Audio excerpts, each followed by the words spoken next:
గాయత్రి అమ్మవారికి నమస్కారాలు తెలియజేస్తూ నెల రోజుల పాటు శ్రీ విశ్వనాథ సత్యనారాయణ గారి శ్రీ రామాయణ కల్పవృక్షం మీద ప్రవచనాలు నిన్న అవతారికతోటి ప్రారంభమైనాయి. ఈ రోజు నుంచి కథాగమనం ప్రారంభమవుతుంది. ఈ యొక్క బాలకాండలో 5 ఖండాలుగా విభజించారు. మొదటిది ఇష్టిఖండము, రెండవది అవతార ఖండము, 3 అహల్యాఖండము, 4 ధనుష్ ఖండము, 5 కళ్యాణ ఖండము. ప్రప్రథమంగా ఈరోజు ఇష్టిఖండం మీద శ్రీమాన్ పరాశర ప్రసాద్ గారు కళాగమనం అద్భుతంగా ప్రవచనం చేయడంలో దిట్ట పరాశర ప్రసాద్ గారు. వీరు రిటైర్డ్ సిద్ధారెడ్డి కళాశాలలో కెమిస్ట్రీ లెక్చరర్గా, డిగ్రీ కళాశాల లెక్చరర్గా రిటైర్ అయినారు. ప్రస్తుతం రామకృష్ణ సేవా సమితి ఖమ్మం జిల్లా వ్యవహారాలు అన్నీ చూసుకుంటూ ఎన్నో ఆధ్యాత్మిక ప్రవచనాలు ఇవ్వటం వీరి యొక్క ప్రవృత్తి. ఇటువంటి రామాయణ కల్పవృక్షంలో ప్రప్రథమంగా వీరి యొక్క ప్రవచనంతో కార్యక్రమం ప్రారంభమవుతుంది. శ్రీమాన్ పరాశర ప్రసాద్ గారిని ఇష్టిఖండం మీద ప్రవచనం ప్రారంభించవలసిందిగా ప్రార్థన. ఓంకారంతో కార్యక్రమం మొదలు పెడదాం. గణేముక నిటారుగా నాతో కలిపి మమ్మారు ఓంకారం చేద్దాం.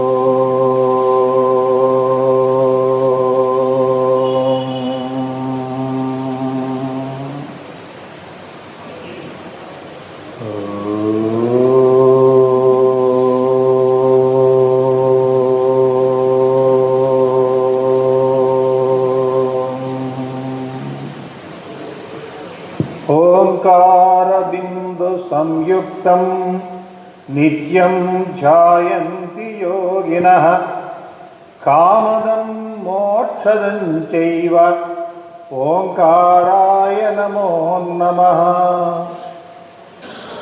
ఓం శ్రీ గురుభ్యో నమః.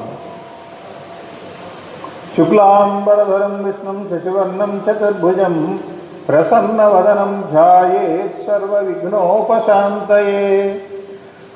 శ్రీరాఘవం దశరథాత్మజమప్రమేయం సీతాపతిం రఘుకులాన్వయరత్నదీపం ఆజానుబాహుమరవిందదళాయతాక్షం రామం నిశాచర వినాశకరం నమామి.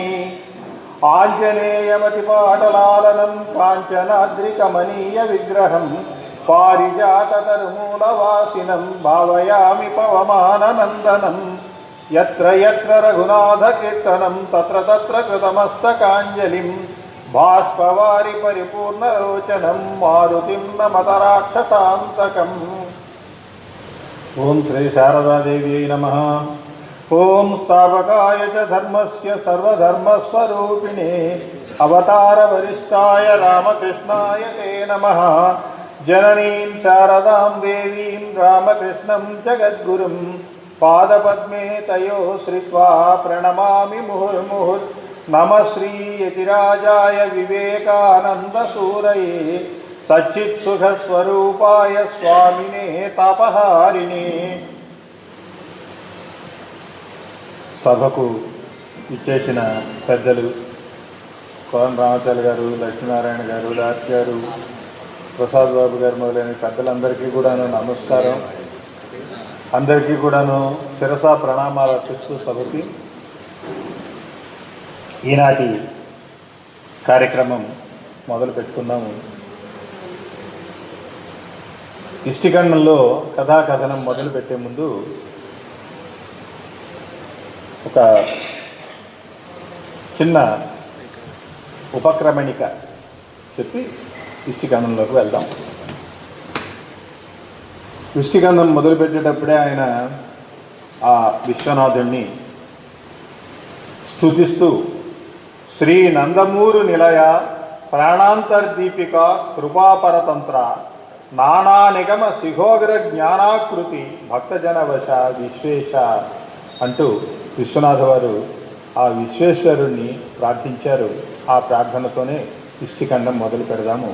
విశ్వనాథ సత్యనారాయణ వారికి శిరసా ప్రణామాలు అర్పిస్తూ ఈ ఉపన్యాస కార్యక్రమాన్ని మొదలు పెడతాను. విశ్వనాథ్ వారు నిన్న గురువుగారు చెప్పారు, రామాయణాన్ని ఆయన కల్పవృక్షంగా దర్శించాడు అని. కల్పవృక్షం అంటే కోరిన కోరికలు తీర్చేది. ఒక సాహిత్య పిపాసి ఆ కల్పవృక్షం కింద కూర్చొని ఏం కావాలని కోరుకుంటే అది ఆ కల్పవృక్షంలో మనకు కనిపిస్తుంది. రామాయణ కల్పవృక్షంలో మనకు కనిపిస్తుంది. ఏదైనా కావాలని కోరుకోమనండి, ఏది కావాలని అనుకుంటే అది కనిపిస్తుంది. ఇదేమీ అకస్మాత్తుగా ఒక రోజు 2 రోజుల్లోనూ 1 నెల 2 నెలల్లోనూ జరిగినటువంటిది కాదు. 1932లో ఆయన ఈ కావ్య రచన మొదలు పెడితే 1962లో పూర్తయింది. 31 సంవత్సరాలు పట్టింది ఈ రామాయణ కల్పవృక్ష కావ్యాన్ని ఆయన లాంటి మేధావి తయారు చేయడానికి. ఎందుకంటే ఆయనకున్నటువంటి మేధస్సు, ఆ ఆలోచన పటిమ, దానితో మనం నేనే కాదు, మనలో ఎవరం కూడా, నా ఉద్దేశం అయితే సరిపోల్చుకోలేనంత మేధస్సు ఆయనది. ఆ మేధో శక్తితో ఆయన ఆ కావ్యాన్ని రాయడానికి 30 సంవత్సరాలు పైన పట్టింది. 1962లో పూర్తయితే 1970లో దానికి జ్ఞానపీఠ పురస్కారం లభించింది.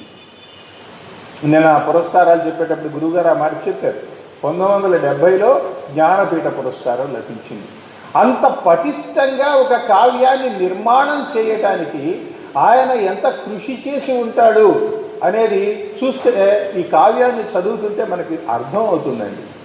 అసలు ఈ కావ్యం నిజానికి తెలుగు కల్పవృక్షం. ఒక మాటలో చెప్పాలంటే తెలుగు వారికి ఆయన అందించినటువంటి సురశాఖి కల్పవృక్షం ఇది.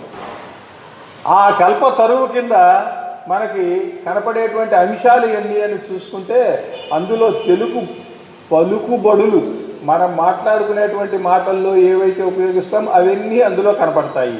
సామెతలు కనపడతాయి, మన ఆచార వ్యవహారాలు కల్పవృక్షంలో కనపడతాయి, మన వంటలు, పంటలు, పేరంటాళ్ళు ఇవన్నీ కూడా కనపడతాయి అందులో. అంతేకాకుండా మన పల్లెలు, ఋతువుల యొక్క సౌందర్యము, ఇంకా ధర్మాలు, ధర్మ సూక్ష్మాలు అసంఖ్యాకం ఎన్నో కనపడతాయి ఇందులో. ఇంకా విశేషం ఏంటంటే ఎక్కడో లక్షణ గ్రంథాల్లో కనపడేటువంటి వృత్తాలు, ఉపవృత్తాలు ఇట్లాంటివన్నీ కూడాను దీనిలో ఈ కల్పవృక్షంలో మనకి అద్భుతంగా దర్శనమిస్తాయి.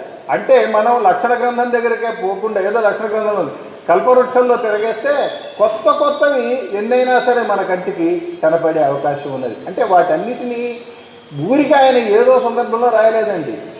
చంద్రుణ్ణి వర్ణిస్తున్నాడు అనుకోండి, చంద్రరేఖ అనే వృత్తంలో చెబుతాడు. ఓ మంచి మాట చెబుతున్నాడు అనుకోండి, ప్రియమద అనే వృత్తంలో చెబుతాడు. ఆ రకంగా ఆయన ఆ సమయానుకూలంగా ఆ పేరుకి తగ్గట్టు ఉండినటువంటి వృత్తం ఏదైతే ఉన్నదో దాన్ని ఆయన అక్కడ చెప్పటం జరిగింది. అది కల్పవృక్షంలో ఉండేటువంటి విశేషం. ఇక శబ్ద ప్రయోగానికి వస్తే అసలు ఆ శబ్దాల యొక్క అర్థం చేయాలంటే వ్యాకరణంతో బాగా సూక్ష్మమైనటువంటి అంశాలతో కూడా ప్రవేశం ఉంటే తప్పితే ఆయన శబ్దాలు మనకు అర్థం కావు. ఎందుకంటే సంస్కృత శబ్దం తత్సమంగా చేస్తాడు, తత్సమాన్ని తద్భవం చేస్తాడు, తద్భవం నుంచి ఆచ్చికం చేస్తాడు, ఈ ఆచ్చిక శబ్దంతో ఒక సంధి చేస్తాడు. ఇప్పుడు ఆ సంధిని విడగొట్టాలి అంటే అందుకే నారికేళ పాకం అన్న మాట అందుకు ఇంత ప్రయోగం చేస్తే తప్పితే ఆ మాట మనకు అర్థం కాదు. దానికోసం ఆయన్ని అన్నారు తప్పితే నిజానికి ఆ విషయాలు మాత్రం అంతగా నారికేళ పాకం కాదు ఆయన చెప్పింది. శబ్ద ప్రయోగంలో ఉండేటువంటి వైచిత్యం.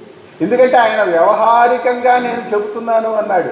ఆ వ్యవహారంలో శబ్దాన్ని ఎలా ఉపయోగించాలో తెలిసి ఉపయోగించినటువంటి వాడు. అంటే ఒక్కొక్కప్పుడు మనం రోజువారీ చూసుకునేటువంటి శబ్దాలు కూడాను ఈ శబ్దానికి ఇదే అర్థమా ఇంకేదైనానా అని మళ్ళీ డిక్షనరీ వెతుక్కోవాల్సినటువంటి పరిస్థితి ఈయన రామాయణ కల్పవృక్షంలో మనకు కనిపిస్తుంది. అలా వెతుకున్న సందర్భాలు కోకొల్లలు. మా ప్రసాద్ బాబు గారు అయితే ఓయ్ దీనికి ఇట్టా కూడా సంధి చేయొచ్చా అని ఆయన ఆశ్చర్యపోయాడు ముక్కును వేలేసుకొని. ఎందుకంటే మనం ఊహించని విధంగా వ్యాకరణ అంశాలు అందులో ఉంటాయి. ఇక కథాకథనానికి వస్తే హేతుబద్ధంగా కథ చెప్పటం. ఏదో జరిగింది, ఏదో అదృష్టవశాన జరిగింది, తెలియకుండా జరిగింది, దిష్ట్యా అని వాడతారు ఆయన. అంటే ఏదో జరిగింది అని వాల్మీకి మహర్షి. కానీ ఇందులో ఉన్న ప్రతి దానికి హేతువు ఉంటుంది. ఈ కారణం చేత ఇలా జరిగింది అని మనం అనుకోగలిగిన విధంగా హేతుబద్ధంగా కథాకథనం ఉంటుంది. అంతేగాని హేతువుకి దూరంగా ఆయన ఎక్కడో కూడాను కథాకథనం ఉండదు. అందుకే మనకి ఇది వాల్మీకల్లో లేదే, ఈయన చెప్పింది అవాల్మీకవే అని మనం అనుకోవడానికి వీల్లేదు. అవాల్మీకవని చెప్పినటువంటి దాని వెనక ఉండే హేతువుని గమనిస్తే మనకి వాల్మీకి హృదయం ఏమిటో అర్థమవుతుంది. అంటే ఆ హృదయాన్ని అర్థం చేసుకోవటానికే ఈయన హేతుబద్ధంగా ఈ కథాకథనంలో మార్పులు చేశాడు అని.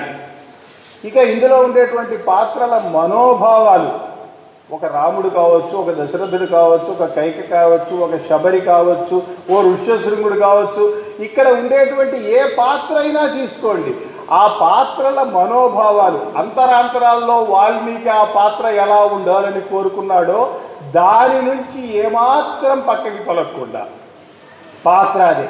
కానీ ఆ పాత్ర చిత్రణ మాత్రం దానికి భిన్నంగా ఉండవలసిన తీరుగా ఎలా ఉంటే తెలుగువాడికి అర్థమవుతుందో ఆ రకమైనటువంటి భాషణలు, సంభాషణలు, ఆ పాత్ర చిత్రణ మనకి కనిపిస్తుంది. ఇంకా విశేషం ఏమిటంటే మామూలుగా మనం మాట్లాడుకునేటువంటి మాటలే సంభాషణే, దాన్ని పద్యాలుగా మలిచి అనేక సందర్భాల్లో ఆ పద్యాలను మన మీదకి విడిచిపెట్టాడు. కాబట్టి మనం చదువుతూ ఉంటే అది పద్యం చదువుతున్నట్టు ఉంటుంది, మాట్లాడుకున్నట్టే ఉంటుంది. ఇప్పుడు ఇందాక నేను ఒక పద్యం చదివి శ్రీ నందమూరింగలయ ప్రాణాంతర దీపిక, అది పద్యమే, కానీ పద్యంలా ఉండదు, ఆయన్ని పిలుస్తున్నట్టే ఉంటుంది. మనకి ఆ పరమేశ్వరుణ్ణి పిలుస్తున్నట్టుగా అనిపిస్తుంది. ఆ విధంగా ఆయన అమోఘమైనటువంటి ప్రతిభ చూపించాడు అని మనం అనుకోవాలి. ఆయన ఒక మాట అంటాడు, కవి ప్రతిభలో నుండు కావ్యగత శతాంశముల యందు 90 అయిన పాళ్ళు అని. అంటే 100 పాళ్ళు కావ్యం ఉంటే అందులో 90 పాళ్ళు కవి ప్రతిభలోనే ఉంటుంది అని. కాబట్టి ఈయన ఎంత ప్రతిభావంతంగా కావ్యాన్ని చేశాడు అన్న దాని మీద ఆధారపడి కావ్యం యొక్క గొప్పదనం ఉంటుంది. నిజంగా అంత ప్రతిభావంతంగా చేశాడని అనుకున్నారు కనుకనే ఆయనకు జ్ఞానపీఠ పురస్కారం ఇచ్చారు. అంటే ఒక కవి కావ్యాన్ని ఎలా రాయాలో దానికి కొన్ని నియమాలు ఉన్నాయి, కొన్ని ప్రమాణాలు ఉన్నాయి. ఆ ప్రమాణాలకు అనుగుణంగా, నియమాలకు అనుగుణంగా కావ్యం 100కి 100 పాళ్ళు ఉన్నది కనుకనే దానికి జ్ఞానపీఠ అవార్డు ఇవ్వటం జరిగింది. అందుకని ఆయన విశ్వరూపం, విశ్వనాథ వారి విశ్వరూపం రామాయణ కల్పవృక్షంలో మనకి కనిపిస్తుంది అని అంటారు. ఇప్పుడు ఇంతకీ రామాయణమే కదండి, మరి వాల్మీకి చెప్పిందే చెప్పాడా? వాల్మీకి అనుసరణ లేదా వాల్మీకి ఏదైనా సరే అనుకరణ కానీ, ఇంకా లేకపోతే దాని ఇది కానీ అనువాదం కానీ చెప్పాడా అంటే ఇది అనుకరణ కాదు, అనుసరణ కాదు, అనువాదము కాదు, ఇది కేవలం స్వతంత్ర కావ్యమే అని నిన్న కూడా గురువుగారు దాన్ని చెప్పారు. ఇది స్వతంత్ర కావ్యం, ఇందులో లక్షణాలు వేరు అనే విషయాన్ని నిన్న చెప్పారు. అయితే వాల్మీకి రామాయణాన్ని ఎందుకు అవసరం లేదు, అనుసరించాల్సిన అవసరం రాలేదు. అంటే మీకు ఉదాహరణ చెప్తే తెలుస్తుంది.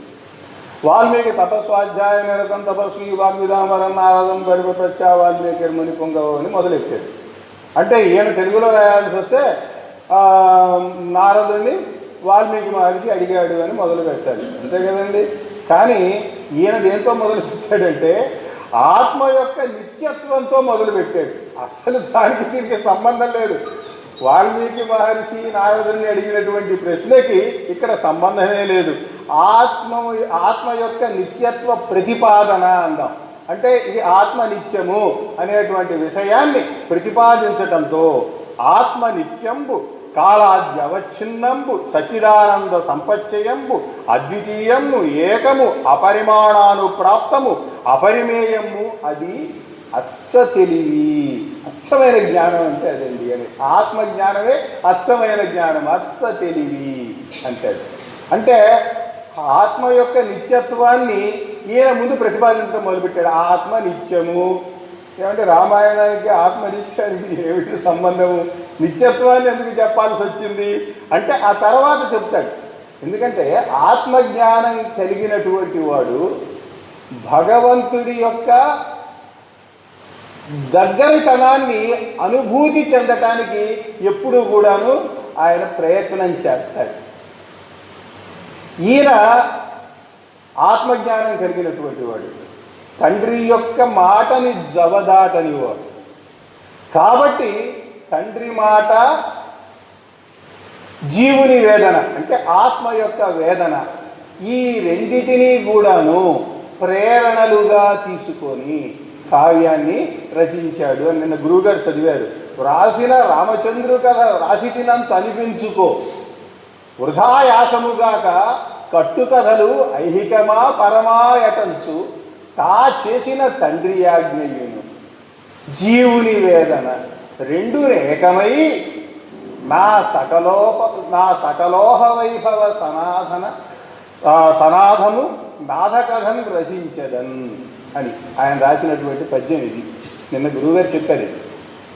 ఆయన ఊహలో అంతా కూడా రాముడే నిండి ఉన్నాడు. రాముడంటే పరమేశ్వరుడే. ఆయన ఎవరికి దీన్ని అంకితం ఇచ్చాడో ఆ అంకితం ఇచ్చినటువంటి ఈశ్వరుడికి రాముడికి తేడా లేదు. ఆ మాటకు వస్తే రాముడికి తనకి తేడా లేదు. అది గురువుగారు చెప్పాను నేను. రాముడికి తనకి తేడా లేదు. ఎందుకంటే రాముడు పితృవాక్య పరిపాలకుడు, తాను పితృవాక్య పరిపాలకుడు అవుతేనే తనకి రామాయణం రాసేటువంటి హక్కు కలుగుతుంది. లేకపోతే ఆ హక్కు లేదు. కనుక తాను ముందు పితృవాక్య పరిపాలకుడు కావాలి. ఈయన ఎప్పుడో పద్యాలు రాసుకుంటున్నటువంటి రోజుల్లోనే వాళ్ళ నాన్నగారు, నాయన నువ్వు రామాయణం రాస్తున్నావు అని అంటున్నావు కదా, దీన్ని విశ్వేశ్వరుడికి అంకితం ఇయ్యి అన్నాడు. పితృవాక్యం.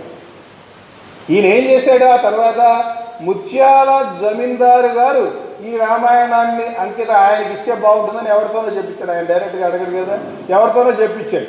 చెప్పిస్తే ఆయన అన్నాడు, నేను మా నాన్నగారు ఎప్పుడో విశ్వేశ్వరుడికి మాట ఇచ్చాడు, ఈ గ్రంథాన్ని ఆయనకి అంకితం చేస్తున్నాను కాబట్టి నేను ఇవ్వను అన్నాడు. ఇవ్వను అంటే అప్పుడు ఆయన వయా మీడియా ఏదో ఒకటి ఉండాలి కనుక వైశంపాయనుడు జన్మజయుడు వాళ్ళు వినిపించినట్టుగా నువ్వు కూడాను వైశంపాయన జన్మజయుడికి వినిపించినట్టు నీ రామాయణ కావ్యాన్ని ఆయనకు వినిపించు అన్నట్టు. ఆ విధంగా వినిపించాడు.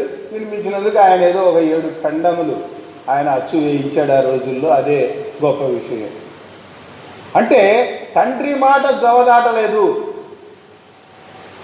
తండ్రి చనిపోయిన తర్వాత భరతుడు ఏం పర్వాలేదులే, తండ్రి లేడు కదా, మిగిలిన ఋషులు కూడా జాబాలి వీళ్ళందరూ అన్నారు, లేడు కదా నువ్వు మళ్ళీ వచ్చి రాజ్యం చెయ్యి, ఆయనతో పాటు ఆయన ఇచ్చిన మాట పోయింది అని అన్నాడు. ఈయన గనక ఆ విధంగా అనుకొని ఉంటే, విశ్వేశ్వరుడికి అంకితం చేయకుండా ఉంటే ఈయన కూడాను సత్యవాక్ పరిపాలకుడు పితృవాక్య పరిపాలకుడు అయ్యేవాడు కాదు. ఆ విధంగా ఆయన చెయ్యలేదు. ఏమాత్రం కూడాను తనకి లాభం కలగాలి అని ఆలోచించలేదు. తండ్రి మాటనే పాటించాడు. కనుక ఆయన రామకథ రాయటానికి అర్హుడు, ఆయనకు హక్కు ఉన్నది. అది రామాయణ కల్పవృక్షంలో ఉన్నటువంటి ఒక విశేషం ఆయన రాయటం, పితృవాక్య పరిపాలన. ఇక జీవుని వేదన రెండవది. 2 కదా ప్రయాణాల్లో. జీవుని వేదన అనేది మనకు అర్థం కావాలి అంటే నేను చాలా ఉదాహరణలు చెప్పాను నిజంగా గురువుగారు. జీవుని వేదన మనకు అర్థం కావాలి అంటే ఒక్క మాటలో, ఈ ఆత్మ పరమాత్మ కోసం పడేటువంటి తపన జీవన వేదన. అది జీవుని వేదన అంటే. ఈ ఆత్మ పరమాత్మ కోసం పడేటువంటి తపన. ఎంతగా తపన చెందితే అంతగా వేదన ఎక్కువ అవుతుంది. అంటే మనకి ఇది అర్థం కావాలంటే రామకృష్ణ పరమహంస జీవితం తెలియాలి. ఎందుకంటే ఆయన రామకృష్ణ పరమహంస అమ్మ కోసం మనస్సు పూర్తిగా అమ్మ మీద పెట్టి, అమ్మా అమ్మా నువ్వు నాకు ఎప్పుడు కనిపిస్తావు నిరంతరం ఆమె ధ్యానంలో ఏడుస్తూ ఆమెను అడుగుతూ ఉండేటువంటి వాడు. ఆ వ్యాకులత ఎంతగా ఉండేదంటే కాళికా దేవాలయంలో, ఆయన కాళికా దేవాలయం బయట ఉండేవాడు పంచివట్టిలో. ఆయన సాయంత్రం పూట ఉంటే కాళికామ్మ వారి దేవాలయంలో సాయంత్రం పూట హారతి ఇస్తూ గంటలు కొడతారు. ఆ విధంగా గంటలు మోగుతుంటే ఈయనకి వినపడేవి. గంటలు వినపడి, అమ్మా నా జీవితంలో ఇంకొక రోజు వృధాగా గడిచిపోయింది, నీ దర్శనం లేకుండా అయిపోయింది, నా బతుకెందుకమ్మా ఇట్లా అయితే, నా జీవితం ఎందుకని కిందపడి దొర్లి ఏడ్చి నేలకి మొగాన్ని రుద్దుకుంటూ ఆయన బాధతో అమ్మని పిలుస్తూ ఉండేవాడు. అమ్మా అమ్మా అమ్మా అని పిలుస్తూ ఉండేవాడు. ఆ విధంగా రుద్దుకుంటే ఆయన మొహం అంతా చీరుకుపోయి రక్తసిక్తం అయ్యేది. రామకృష్ణ పరమహంస యోగం చేస్తేనో, తపస్సు చేస్తేనో, ఇంకేదో చేస్తేనో, తాంత్రిక ప్రక్రియలు చేస్తేనో అమ్మవారు కనపడలేదండి. వ్యాకులత వల్ల, ఈ రకమైనటువంటి వ్యాకులత వల్లనే మొట్టమొదటిసారి అమ్మ ఆయనకి దర్శనమైంది. ఆ తర్వాత భైరవి బ్రాహ్మణుడు వచ్చింది, తాంత్రిక విద్య చెప్పింది. ఆ తర్వాత తోతాపురి వచ్చాడు, నిర్వికల్ప సమాధి ఇచ్చాడు. ఇదంతా తర్వాత జరిగింది. కానీ వీళ్ళందరూ వచ్చేటప్పటికే ఆయనకు అమ్మ దర్శనమైంది. ఆ వ్యాకులత, దానిని జీవుని వేదన అంటారు. ఒక్కసారి అమ్మ కనిపించిన తర్వాత వేదన ఏమైంది? లేదు, శాంతి. అంతవరకు ఎంత వ్యాకులత ఉన్నదో అదంతా కూడాను శాంతిగా మారుతుంది. ఇదిగో ఆ శాంతిని పొందటమే జీవుడి యొక్క లక్ష్యం అవుతుంది. కనుక ఆ లక్ష్యాన్ని సాధించడమే కల్పవృక్షం ద్వారా మనం చేయదగినటువంటి పని అని. కల్పవృక్షంలో దశరథుడిని తీసుకోండి, ఇంకెవరినైనా తీసుకోండి పాత్రలు, శబరి కావచ్చు, దశరథుడు కావచ్చు, ఎవరిని తీసుకున్నప్పటికీ వాళ్ళలో మీకు జీవుని వేదన కనపడుతుందండి. వాళ్ళందరూ పొందినటువంటి శాంతి కనపడుతుందండి. చివరికి సీతాదేవి రాముడి కోసం చేసినటువంటి తపస్సు జీవుని వేదన, సీతాదేవిని మళ్ళీ పరిగ్రహించడంతో కలిగినటువంటిది శాంతి. కనుక రామాయణ కల్పవృక్షం యొక్క రసము ఏమిటి అని నిర్ధారిస్తే పండితులందరూ చెప్పింది ఏమిటంటే దీనిలో ఉన్నది శాంతరసము అన్నారు. మరి వాల్మీకి రామాయణంలో ఏముందండి? వాల్మీకి రామాయణంలో ఉన్నది శాంతరసం కాదు, కరుణ రసం. నిన్న గురుగారు అన్నారు ఏకో ఏవ కరుణ అని. ఆ కరుణ రసమే ఒకటి రసము అని. వాల్మీకి రామాయణంలో ఉన్నది కరుణ రసము, ఈయన రామాయణంలో ఉన్నది శాంతరసము. కనుక ఈ రెండు పెద్ద తేడాలు, దానికి దీనికి కూడాను ప్రధానమైనటువంటిది. ఎందుకంటే వాల్మీకి రామాయణం శోకం నుంచి వచ్చింది. మానిషాద ప్రతిష్టాంతో భగవత్సతి సమా క్రమచ మిథునావేక మవధి కామమోహిత అని ఆయన మొట్టమొదటి చెప్పినటువంటి శ్లోకం శోకం నుంచి వచ్చింది. అది కరుణారసపూరితమైంది. ఆ కరుణ నుండి వచ్చినటువంటి కావ్యమే రామాయణ కావ్యము. కాబట్టి రామాయణ కావ్యంలో ఉన్నది కరుణ, ఈయన కావ్యంలో ఉన్నది శాంతరసము అని చెప్పి రస నిర్ధారణ చేశారు పండితులు. ఇక కథనానికి వస్తే ఇష్టిఖండంలో 431 పద్యాలు ఉన్నాయి.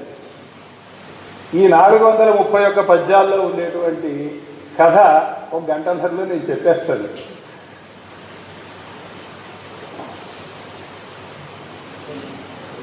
కథ ఏమిటంటే దశరథుడు అయోధ్య నగరాన్ని పరిపాలిస్తూ ఉన్నాడు. అయోధ్య నగరాన్ని వీరుడు రామాయణ గాథ లాగానే అయోధ్య నగరానికి రాజు దశరథ మహారాజు. ఆయనకు 3 రాణులు, కౌసల్య, సుమిత్ర, కైకేయి. నోము ఫలములై వారికి కలిగిరి 4 కుమారులు, రామ, లక్ష్మణ, భరత, శత్రుఘ్నుడు. అద్భుతంగా రాసిన ఆయన కవి. సముద్రాలు. అయితే ఇష్టిఖండంలో ఉన్నటువంటి కథ ఇదంతా కూడా లేదు, 4 కుమారులు కూడా లేదు. పాయస పాత్ర ఇవ్వటం వరకే ఉన్నది. అంటే ఆయన దశరథ మహారాజు అయోధ్య నగరాన్ని పాలిస్తున్నాడు అని. వాల్మీకంలో ఆయన అయోధ్య నగరాన్ని వర్ణించడంతో మొదలుపెట్టాడు.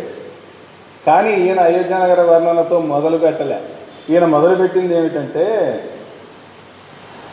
ఆదితో ఆదిమునులు ఎట్టులు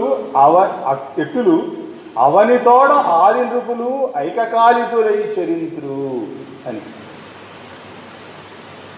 ఆది మునులు వాళ్ళు తపస్సుతో ఆత్మతో వాళ్ళు ఐక్యమైనారు. అంటే అంతర్ముఖమైనటువంటి దృష్టితో వాళ్ళు పరమాత్మని దర్శించటానికి అంతర్ముఖులై తపస్సు చేశారు. అది ఆదిమునులు చేసినటువంటి పని. ఆది నృపులు, రాజులు ఉన్నారే, మొట్టమొదటి రాజులు. ఆ రాజులు ఏం చేశారు అంటే భూమితో ఐక్యమైనారు. భూమితో అంటే భూమి మీద ఉండేటువంటి ప్రజలు, ప్రజా సమూహంతో ఐక్యమై ఏకత్వాన్ని పొంది ధర్మబద్ధంగా వాళ్ళని పరిపాలనా దీక్షతో జాగ్రత్తగా పరిపాలిస్తూ బహిర్ముఖులైనారు. మునులేమో అంతర్ముఖులైనారు, రాజులేమో బహిర్ముఖులైనారు. మరి వీటిల్లో ఏది గొప్పండి? రెండు అవసరమే. రాజులు లేకపోతే అంతర్ముఖత్వానికి అవకాశం ఉండదు, అంతర్ముఖులు లేకపోతే రాజు యొక్క రాజ్యం అభివృద్ధి చెందదు. కనుక ఈ రెండు పరస్పర పరిపూరకాలు తప్పితే ఏదో ఒకటి ఎక్కువ ఏదో ఒకటి తక్కువ అనుకోవడానికి లేదు. అంతర్ముఖత్వం ఉండాలి, బహిర్ముఖత్వం ఉండాలి. నాకు పెన్షన్ రావాలి, తినడానికి డబ్బులు కావాలి, నేను మళ్ళీ నా ఆనందం కోసం ఇక్కడ ఉపన్యాసాలు చెప్పాలి, కల్పవృక్షం ఉపన్యాసాలు చెప్పాలి. రెండు ఉండాలి. రెండు ఉంటేనే మానవుడు తృప్తిగా ఉండగలుగుతాడు. పరస్పర పరిపూరకము అంటే అది. ఆ రకంగా పరస్పర పరిపూరకాలుగా అంతర్ముఖత్వము బహిర్ముఖత్వము ఉన్నాయి. అంటే రాజులు మునులు వీళ్ళిద్దరూ కూడా ఒకళ్ళను పరస్పర పరిపూరకాలుగా ఒకళ్ళని ఒకళ్ళు సమాశ్వాసించుకుంటున్నారు, ఓరడించుకుంటున్నారు, వాళ్ళు పని చేసుకుంటున్నారు, కలిసి ఉంటున్నారు. ఇది ఆనాటి యొక్క పరిస్థితి. ఈ ఆత్మగత లక్షణాలే మనకి అవసరము అంటాడు. ఆ నృపుల యందు ఇక్ష్వాకున్ అంబుజాప్తు మనుమడు ఉప్పు వైవస్వత మనువు కొడుకు. అది ఆయన చెప్తుంది.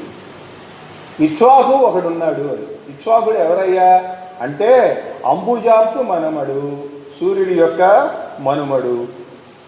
సూర్యుడి కొడుకు ఆయన వివస్వంతుడి కొడుకు వైవస్వత మనువు. వైవస్వత మనువు కొడుకు ఇక్ష్వాకు. కాబట్టి ఇక్ష్వాకువు అన్నటువంటి రాజు ఉన్నాడు. ఇక్ష్వాకు అన్నటువంటి రాజుని గురించి చెప్పడంతో సరిపోయింది. ఇప్పుడు ఇక్ష్వాకులు ఏమైనారు? సూర్యుడి నుంచి వచ్చారు కనుక సూర్యవంశస్థులు అయినారు. ఈ సూర్యవంశస్థులందరూ కూడా ఒక రాజ్యం ఉన్నది. ఆ రాజ్యం పేరు కోసల రాజ్యం. ఆ కోసల రాజ్యానికి రాజధాని అయోధ్య. కనుక ఈ అయోధ్యని రాజధానిగా చేసుకొని కోసల రాజ్యాన్ని పరిపాలిస్తూ ఉన్నారు. రాజులందరూ పరిపాలిస్తూ ఉన్నారు. ఈ పరిపాలిస్తుండేటువంటి రాజుల్ని గురించి చెప్పేటప్పుడు ఒక మాట అన్నాడు ఆయన. తన కడుపు విష్ణు పండించుకొనుట చేత ముని జగన్నేత కశ్యపుడు మొదలి ఇద్ది అన్నాడు. కశ్యపుడు ముని జగన్నేత అయినాడు. ఎందుకైనాడు అంటే తన కడుపు విష్ణు పండించుకొనుట చేత. ఆయన కడుపున విష్ణుమూర్తి జన్మించాడు గనక. విష్ణుమూర్తి జన్మించాడు ఎవరు? వామనుడు. వామనావతారం ఆయన కడుపున వచ్చింది గనక ఆయన ముని జగన్నేత అయినాడు. ఆయనతో సమానమైనటువంటి వాడు ఉద్ది అంటే సమానం. అన్నపూర్ణకు నుద్దియో అతని గృహిణి అని. ఉద్ది అంటే సమానం. కాబట్టి ఆయనతో సమానమైనటువంటి వాడు ఎవరా అంటే దశరథుడొప్పు. ఐక్ష్వాకు ధరణిపతులలోన తన పూర్వులందరిలోన మిగిలి అన్నాడు. ఆయనతో సమానమైన వాడు దశరథుడు అన్నాడు, కానీ ఆయన కడుపున విష్ణువు పుట్టాడని చెప్పడం లేదండి. కశ్యపుడితో సమానమైన వాడు అన్నాడు. అది కావ్యం యొక్క లక్షణం. రాబోయేటువంటి అంశాన్ని సూచిస్తారు తప్పితే చెప్పరు. వాచ అక్కడ ఉండదు, కానీ మనం ఊహించుకోగలగాలి. ఓహో, ఈయనతో సమానమని ఎందుకన్నాడు? కశ్యపుడితో సమానం దశరథుడని ఎందుకన్నాడు? ఓహో, దశరథుడి కడుపున కూడా విష్ణువు జన్మిస్తాడు కనుక అని మనం అనుకోవాలి. అది కావ్య లక్షణం, గొప్పదనం. ఆ చెప్పడంలో ఆయన ప్రతిభ అంటామే, కవి ప్రతిభ. ఆ ప్రతిభ అక్కడ కనపడింది. ఆయనకు 3 రాణులు చెప్పా కదా, కౌసల్య, సుమిత్ర, కైకేయి అని. కానీ అట్లా పొడిగా ఆయన ఎందుకు చెబుతాడు? కౌసల్య ముక్తికాంత సమానాకార. కౌసల్య ముక్తికాంతతో సమానమైనటువంటి ఆకారం కలిగింది. ఎందుకన్నాడో తర్వాత చెప్తా. నలి సుమిత్ర ఉపాసనా స్వరూప విజయ రమాకార వినయాంబుది సుమిత్ర. 2 చెప్పాడు సుమిత్ర. కైకేయి మధు సామగానమూర్తి. ఇది వాళ్ళ గురించి ఈయన పెట్టినటువంటి ఉపమానాలు. ముక్తికాంత సమానాకార ఎందుకైందండి కౌసల్య అంటే, ముక్తినిచ్చేవాడు ఆమె కడుపున పొట్టబోతున్నాడు కనుక ఆవిడ ముక్తికాంత సమానాకారం. ఆ విషయాన్ని చెప్పడు, సూచిస్తాడు. ఆవిడ ముక్తికాంత సమానాకార అన్నాడు. నలి సుమిత్ర ఉపాసనా స్వరూప. ఆమె ఉపాసనా స్వరూపంట. ఎవరికి ఉపాసిస్తుంది? ఈమె ముక్తికాంతనే ఉపాసిస్తుంది. కౌసల్య దగ్గరే ఉంటుంది. కౌసల్యకు కావాల్సినవన్నీ చూసుకునేది సుమిత్రే. మనకి కథాకథనంలో అది వస్తుంది, ఎక్కడో చోట తెలుస్తుంది మనకి. కౌసల్యని అంటి పెట్టుకొని ఉండేది నిరంతరం కూడా పాపం సుమిత్ర. సుమిత్ర అంటి పెట్టుకోవడం కాదు, సుమిత్ర కొడుకు లక్ష్మణుడు కూడా కౌసల్య కుమారుణ్ణి అంటి పెట్టుకొనే ఉంటాడు, ఉపాసించాడు కనుక ఉపాసనా స్వరూప. మరి ఇంకోటి కూడా అన్నాడు కదండి, విజయరమాకార వినయాంబుది సుమిత్ర అని. విజయరమ అంటే విజయలక్ష్మి, విజయలక్ష్మి అవతారము. ఆమెమో ముక్తికాంత సమానాకార, ఈవిడేమో విజయరమాకార. విజయలక్ష్మి అవతారం లాగా ఉన్నది ఈమె, కానీ వినయాంబుది, వినయంతో ఉండినటువంటిది ఈమె.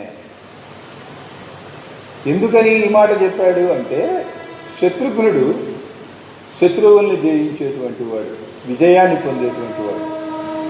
అలాంటి శత్రుఘ్నుడు ఈమె కడుపున పుట్టబోతున్నాడు, కానీ వినయశీలుడు రాముణ్ణి సేవిస్తాడు, భరతుణ్ణి సేవిస్తాడు. కనుక ఈ మాటని ఇక్కడే ఆయన ఉపయోగించాడు రెండవ దానిలో, విజయ రమాకార వినయాంబుది సుమిత్ర. మరి కైకేయి మధు సామగానమూర్తి. సామగానం దేనికండి? పరమాత్మని ప్రార్థించటానికి, పరమాత్మని కీర్తించటానికి, పరమాత్మని తన మనస్సులో ధ్యానించటానికి సామగానం కావాలి. ఆ సామగానం ఉన్నటువంటి ఆ మూర్తిని కడుపున ఎవరు పుడతారండి? పరమాత్మని తాను సర్వస్వంగా భావించేటువంటి వాడే పుడతాడు. కనుక భరతుడు పుట్టాడు. భరతుడిని ఇట్లా ఈ ముగ్గురిని కూడాను ఆయన ఇచ్చినటువంటి ఉపమానాలు, అంటే ఎంత అద్భుతంగా ప్రతిభ ఉంటుంది కవి ప్రతిభ అంటే ఆ ముగ్గురి ఉపమానాలు రాబోయేటువంటి కథని మనకి సూచిస్తూ ఉంటాయి. ఇంకా వాళ్ళని గురించి, వాళ్ళ లక్షణాలని గురించి చెప్పాడు. కౌసల్య నవ శరత్కాల మందాకిని అని. మొన్ననే కలకత్తా పోయినప్పుడు చూసాం, శరదృతువులో గంగానది ఎలా ఉధృతంగా అటుగట్టు ఇటుగట్టు ఆరుకొని ఎలా పారుతూ ఉంటుందో, నిండుగా పారేటువంటిది, నిండు గర్భిణి నడిచినట్టుగా నడుస్తూ ఉంటుంది. ఆ విధంగా ఈవిడ ఉన్నది. శరత్కాల మందాకిని ఆవిడ అంటాడు. ఇక సుమిత్ర సిత పుండరీకంబు, తెల్ల తామరలా ఉన్నది అంటాడు. ఈ సిత పుండరీకం దేనికి? కౌసల్యతో లింకు, సిత పుండరీకంబు అని. ఈ సిత పుండరీకం ఆవిడ ఆ విధంగా కౌసల్య కనుక నిండు గర్భిణిలా అలా ఉంటుంది అనేది ఆవిడ సాత్వికతని సూచిస్తే, సిత పుండరీకం కూడా ఈవిడలో సాత్వికతనే సూచిస్తుంది. అంటే తెల్ల తామర పువ్వు ఈవిడలో ఉండేటువంటి సాత్వికతని సూచిస్తుంది. కానీ అదే సమయంలో ఆమెను గురించి చెప్పేటప్పుడు మందార పుష్పంబు అంటాడు. మందార పుష్పం అంటే ఎర్రటిదండి. ఈ ఎర్ర పుష్పం రజోగుణానికి గుర్తు. మందార పుష్పంబు మహిళామణి సుమిత్ర అంటాడు. అంటే ఈమెలో సత్వగుణము రజోగుణము రెండు ఉన్నాయి. కనుక ఈ రెండు గుణాల యొక్క సమ్మిళితమైనటువంటి స్త్రీ ఈమె మహిళామణి సుమిత్ర అనే విషయాన్ని చెప్పాడు. చూడండి, ఒక పాత్రని మనకి చెప్పేటప్పుడు ఆ పాత్రని గురించి పెద్దగా చెప్పక్కర్లేదు, ఆయన ఇచ్చిన ఉదాహరణ చూస్తే చాలు ఆ పాత్ర యొక్క స్వభావం మనకు అర్థం అవుతుంది. ఇంకా కైకేయి నును నల్ల కలువ పువ్వు అంటాడు. నల్ల కలువ అంటే తమో గుణ ప్రధానం. కైకేయిది తమో గుణము, కౌసల్యది సత్వగుణము, సుమిత్రది రెండు గుణాలు ఉన్నాయి. రెండు గుణాలు ఎందుకు ఉన్నాయి అంటే ఇద్దరు కొడుకులు కనుక. ఆమెకి సత్వగుణ ప్రధానమైనటువంటి రాముడు జన్మిస్తాడు, తమో గుణ ప్రధానమైన నాకు నువ్వు ఏం చెబితే అదే చేస్తాయి, ఇంకేం ఆలోచించే పని లేదు, భరతుడు ఈమెకి జన్మించాడు. ఆమెకి ఇద్దరు కొడుకులు, లక్ష్మణుడు శత్రుఘ్నుడు. మందార పుష్పం రజోగుణ ప్రధానమయ్యి రాజ్యాన్ని సంపాదించి పెట్టేటువంటి శక్తి సామర్థ్యాలు కలిగినటువంటి శత్రుఘ్నుడు వచ్చాడు.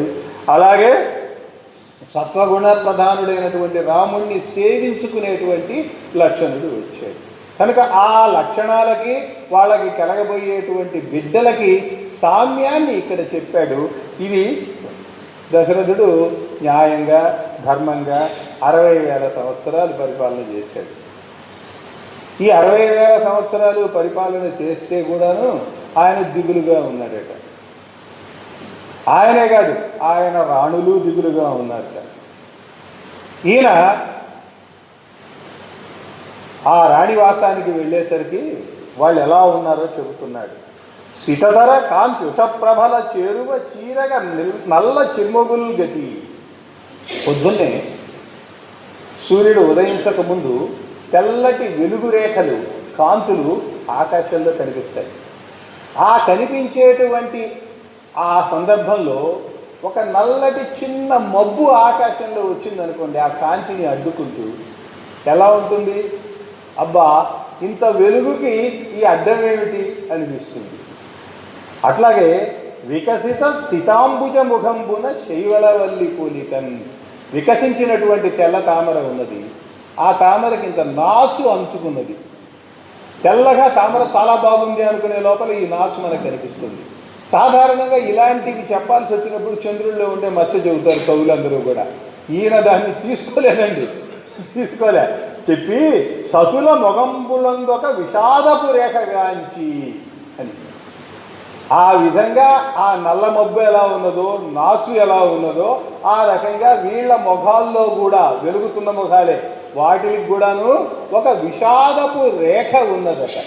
ఆ విషాదపు రేఖ గాంచితే భార్య ముఖంలో విషాదం కనబడితే భర్త ఏమనాలి? ఎందుకే అలా ఉన్నావు అని అడగాలి. నీకేం కావాలి? నీ కోరిక తీరుస్తాను అనాలి. ధారణీపతి ఇది ఏమి అంచు అడగడు, ఇదేమిటి అని అడగడు. ఎందుకంటే తాను దీనభక్తుడై తాను కూడా ఏడు మొహమే పెట్టుకున్నట్టు వాళ్ళని చూసి, అంతేగాని ఇది ఏమిటి అని అడగటం లేదు. ఎందుకంటే కారణం ఆయనకి తెలుసు. ఆయన బజార్లో వెళ్తున్నాడు అనుకోండి విహారానికి, ఎవరో చిన్నపిల్లాడు కనపడ్డాడు. ఏ వర్ణపు పిల్లవాడు అనేది అనవసరం, కనపడ్డాడు ఒకడు. కనపడితే నిలబడతాడు, నిలబడి వాడిని చూస్తాడు, చీచీ పాప అని వాడిని నవ్విస్తాడు, నవ్విస్తాడు.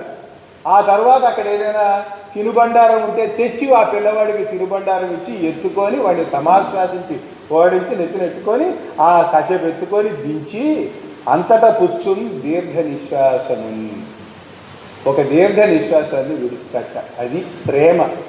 పిల్లలు లేకపోతే ఎలా ఉంటుంది అనేది కళ్ళకు కట్టినట్టుగా చెబుతాడు విశ్వనాథ సత్యనారాయణ. తన మనోవాంఛలెల్ల సంతానమయముగాగా, కోరికలు అన్నీ కూడా ఏమిటంటే ఆయనకి ఏమీ ఎక్కువ కోరికలు ఏమీ ఉండవండి, ఏది ఆలోచించదు. ఆయన ఒక్కటే ఒక కోరిక, సంతానమయము. అజ ధరణీపతి కన్న కొడుకు ధరణి రాజకార్యముల మధ్యమున కూడా తన్నే విస్మృతి గని పరధ్యానమందు అని. అజమహారాజు కన్న కొడుకేన, కానీ ఈయనకి కొడుకులు లేదు. రాజకార్యాల్లో కూడాను తనని తాను మర్చిపోయి విస్మృతి గని, ఆ విధంగా అతను తను మర్చిపోయి ఆ పనిని ఆపేస్తున్నాడట, పరధ్యానంలో పడుతున్నాడు అని. ఆ విధంగా పరధ్యానంలో పడుతుండగా ఆయనకి సభ నడుస్తుంది అనుకోండి. సభ నడిచేటప్పుడు ఆ రాజపురుషులు లేకపోతే ఆ మంత్రులు ఆ వచ్చినటువంటి అధికారుల పిల్లలు ఎవరినైనా తీసుకొని వచ్చారు సభకి, రాజుగారి సభ ఉంది చూద్దాం రా తీసుకొని వస్తే అప్పుడు రాజకార్యములు పక్కన పెట్టి, చూడండి చాలా తేలిగ్గా ఉంటాయి పదాలు. రాజపురుషామాత్య తనూజులు ఎవరైనా తండ్రులతో సభకు అరుదించినప్పుడు పతి రాజకార్యములు అట్టెపెట్టి వారితో కూడి కాలయాపనము చేయు అంటాడు. అంటే రాజకార్యాల కంటే కూడా ఆ పిల్లలతో కలిసి ఉండడానికి ఆయన ఇష్టపడుతున్నాడు. అది మనస్సంతా కూడాను పిల్లల యొక్క కోరికని నిండి ఉండటము అంటే. ఇది అంతా గమనించారు. ఆయనకి 8 మంది మంత్రులు ఉన్నారు. సుమంత్రుడు వీళ్ళందరిలోకి సీనియర్ మోస్ట్. ఎందుకంటే కృతయుగం నుండి ఇక్ష్వాకు వంశానికి ఆయన మంత్రిగా ఉంటున్నాడు. చాలా ముందువాడు. వీళ్ళ తండ్రి తాతలందరికీ కూడా ఆయన మంత్రి. ఆయనతో పాటు దృష్టి, ధనంజయుడు, విజయుడు, సిద్ధార్థుడు, అర్ధసాధకుడు, అశోకుడు, మంత్రిపాలుడు అని ఇంకో 7, మొత్తం 8 మంది మంత్రులు ఉన్నారట. ఈ 8 మంది మంత్రులు కూడాను రాజుగారి యొక్క పద్ధతి గమనిస్తూ ఉన్నారు. ఏమిటి ఈయన ఇట్లా ఉన్నాడు, ఏమిటి పరిస్థితి అని గమనిస్తూ ఓ రోజు చిన్న సమావేశం వేసుకున్నారు. ఆ సమావేశంలో ఏమిటంటే రాజుగారి యొక్క ఈ విషాదాన్ని మనం తొలగించగలగాలి. మంత్రులైనందుకు మనకు అదే కదా చేయవలసిన పని. కాబట్టి ఈ విషాదాన్ని తొలగించడం ఎట్లా, ఎవరు ఆ పని చేస్తారు? అందరూ కలిసి సుమంత్రుడికి చూపించారు, నువ్వే చెయ్యాలి అని. నాకెట్టా కుదురుతుంది, నాకు బోలెడు పనులు ఉన్నాయి. అంతే కదండి, ఎవరి బాధ్యత వాళ్ళకు ఉంటుంది మంత్రుల్లో. అంటే నీ పనులన్నీ మేమే చేస్తాం, నువ్వు మాత్రం ఆ విషాదాన్ని తొలగించే పని నెత్తినేసుకో అని చెప్పి ఆయనకి అప్పగిచ్చాడు. సరే, సుమంత్రుడు ఈ పనులని మీటింగ్ అంతా అయిపోయి సుమంత్రుడు ఏం చేశాడు, ఆ దశరథుడిని చూడటానికి పోయాడు. చూడటానికి పోయేటప్పటికి అర్ధరాత్రి అయింది. ఈ అర్ధరాత్రి సమయంలో వెళ్ళేటప్పటికి దశరథుడు నిద్రపోవటం లేదండి, కూర్చొని శోకిస్తున్నాడు, ఏడుస్తున్నాడు. శోకిస్తూ ఉంటే ఈయన వెళ్ళి కారణం చెప్పమన్నాడు. చాలా పద్యాలు ఉన్నాయి అక్కడ. కారణం చెప్పమన్నాడు. కారణం చెప్పమంటే ఆయన ఏం మాట్లాడలేదు. ముందు నీకేం కావాలో తీసుకొని పో, అడిగిపో, నీకేం కావాలో తీసుకో అన్నట్ట. అంటే నాకేం కావాలి, నువ్వు దుఃఖించకుండా ఉండటం కావాలి, నువ్వు ఆనందంగా ఉండటం కావాలి, నేను నీ మంత్రిని, అంతకంటే నాకేం కావాలి, నాకు ఇంకేమీ అక్కర్లేదు, దానికి కారణం నాకు చెప్పు అన్నాడు. చెప్పు అంటే అప్పుడు అన్నాడట, నేను పుత్రహీనుడు అయినందుకు నాకు కలిగేటువంటిది ఏమిటయ్యా అంటే, ముదుసళ్ళ ఎందర తిలోదక హారిని నేను. నా ముందున్నటువంటి ముసలి వాళ్ళు ఉన్నారే, వాళ్ళకి తిలోదకాలు లేకుండా చేసినటువంటి వాడిని అవుతా నేను. తిలోదక హారిని. నన్ను చూడుమా, నా మొగమందు వ్రేలెడిని, నా పితృదేవతల హాస్య దైన్యములు, నా ముఖంలో నా పితృదేవతల యొక్క ముఖాల మీద కనబడే దైన్యం. ఎందుకంటే మాకు ఇంకా ఎవరు కూడా రాబోయే రోజుల్లో తిలోదకాలు ఇచ్చేవాళ్ళు లేరు అని పడేటువంటి ఆ బాధ, దైన్యం ఏదైతే ఉన్నదో అది నా ముఖంలో కనపడటం లేదా అన్నట్ట. అనేటప్పటికీ మంత్రి అన్నట్ట, సుమంత్రుడు అన్నట్ట, నిజమే, ఇదేమన్నా చేతితో తీసేసే బాధ. జనపతి సుహృత్తులో బంధుజనులో ఇది చేతితో తీసివేసేది సేగి కాదు. సేగి అంటే ఆపద, చేతితో తీసివేసే ఆపద కాదండి. ఎవరైనా సరే ఇది ఆ మాత్రాన్ని ఎవరో మంచి హృదయం కలిగినటువంటి వాళ్ళు లేదా బంధువులు ఎవరో తీసేది కాదు. దైవం అనుకూలమైనప్పుడు తమకు కూడా కొడుకు గలుగును, నేను ఎరుంగుదును దీని అన్నట్ట. కొడుకు పుడతాడన్న సంగతి నాకు తెలుసు అన్నాడు. కానీ ఎట్లా పుడతాడో ఈయన చెప్పలేదు, ఆయన అడగలేదు. చూడండి, నేను ఎరుంగుదును దీని అన్నప్పుడు నీకు తెలుసా, అయితే చెప్పు అని అనలేదండి, విని ఊరుకున్నాడు. ఎందుకంటే రాజుని ప్రీతి చెందించడం కోసం మంత్రులో సేవకులో ఆ రకంగా అంటే మీకేం పర్వాలేదండి నేనున్నాను కదా అంటాడు. వీడేం చేయలేండి దానికి. కానీ అట్లాంటి పరిస్థితి ఏమో అన్నట్టుగా ఈయన దాన్ని పట్టించుకోకుండా ఊరుకున్నాడు అని.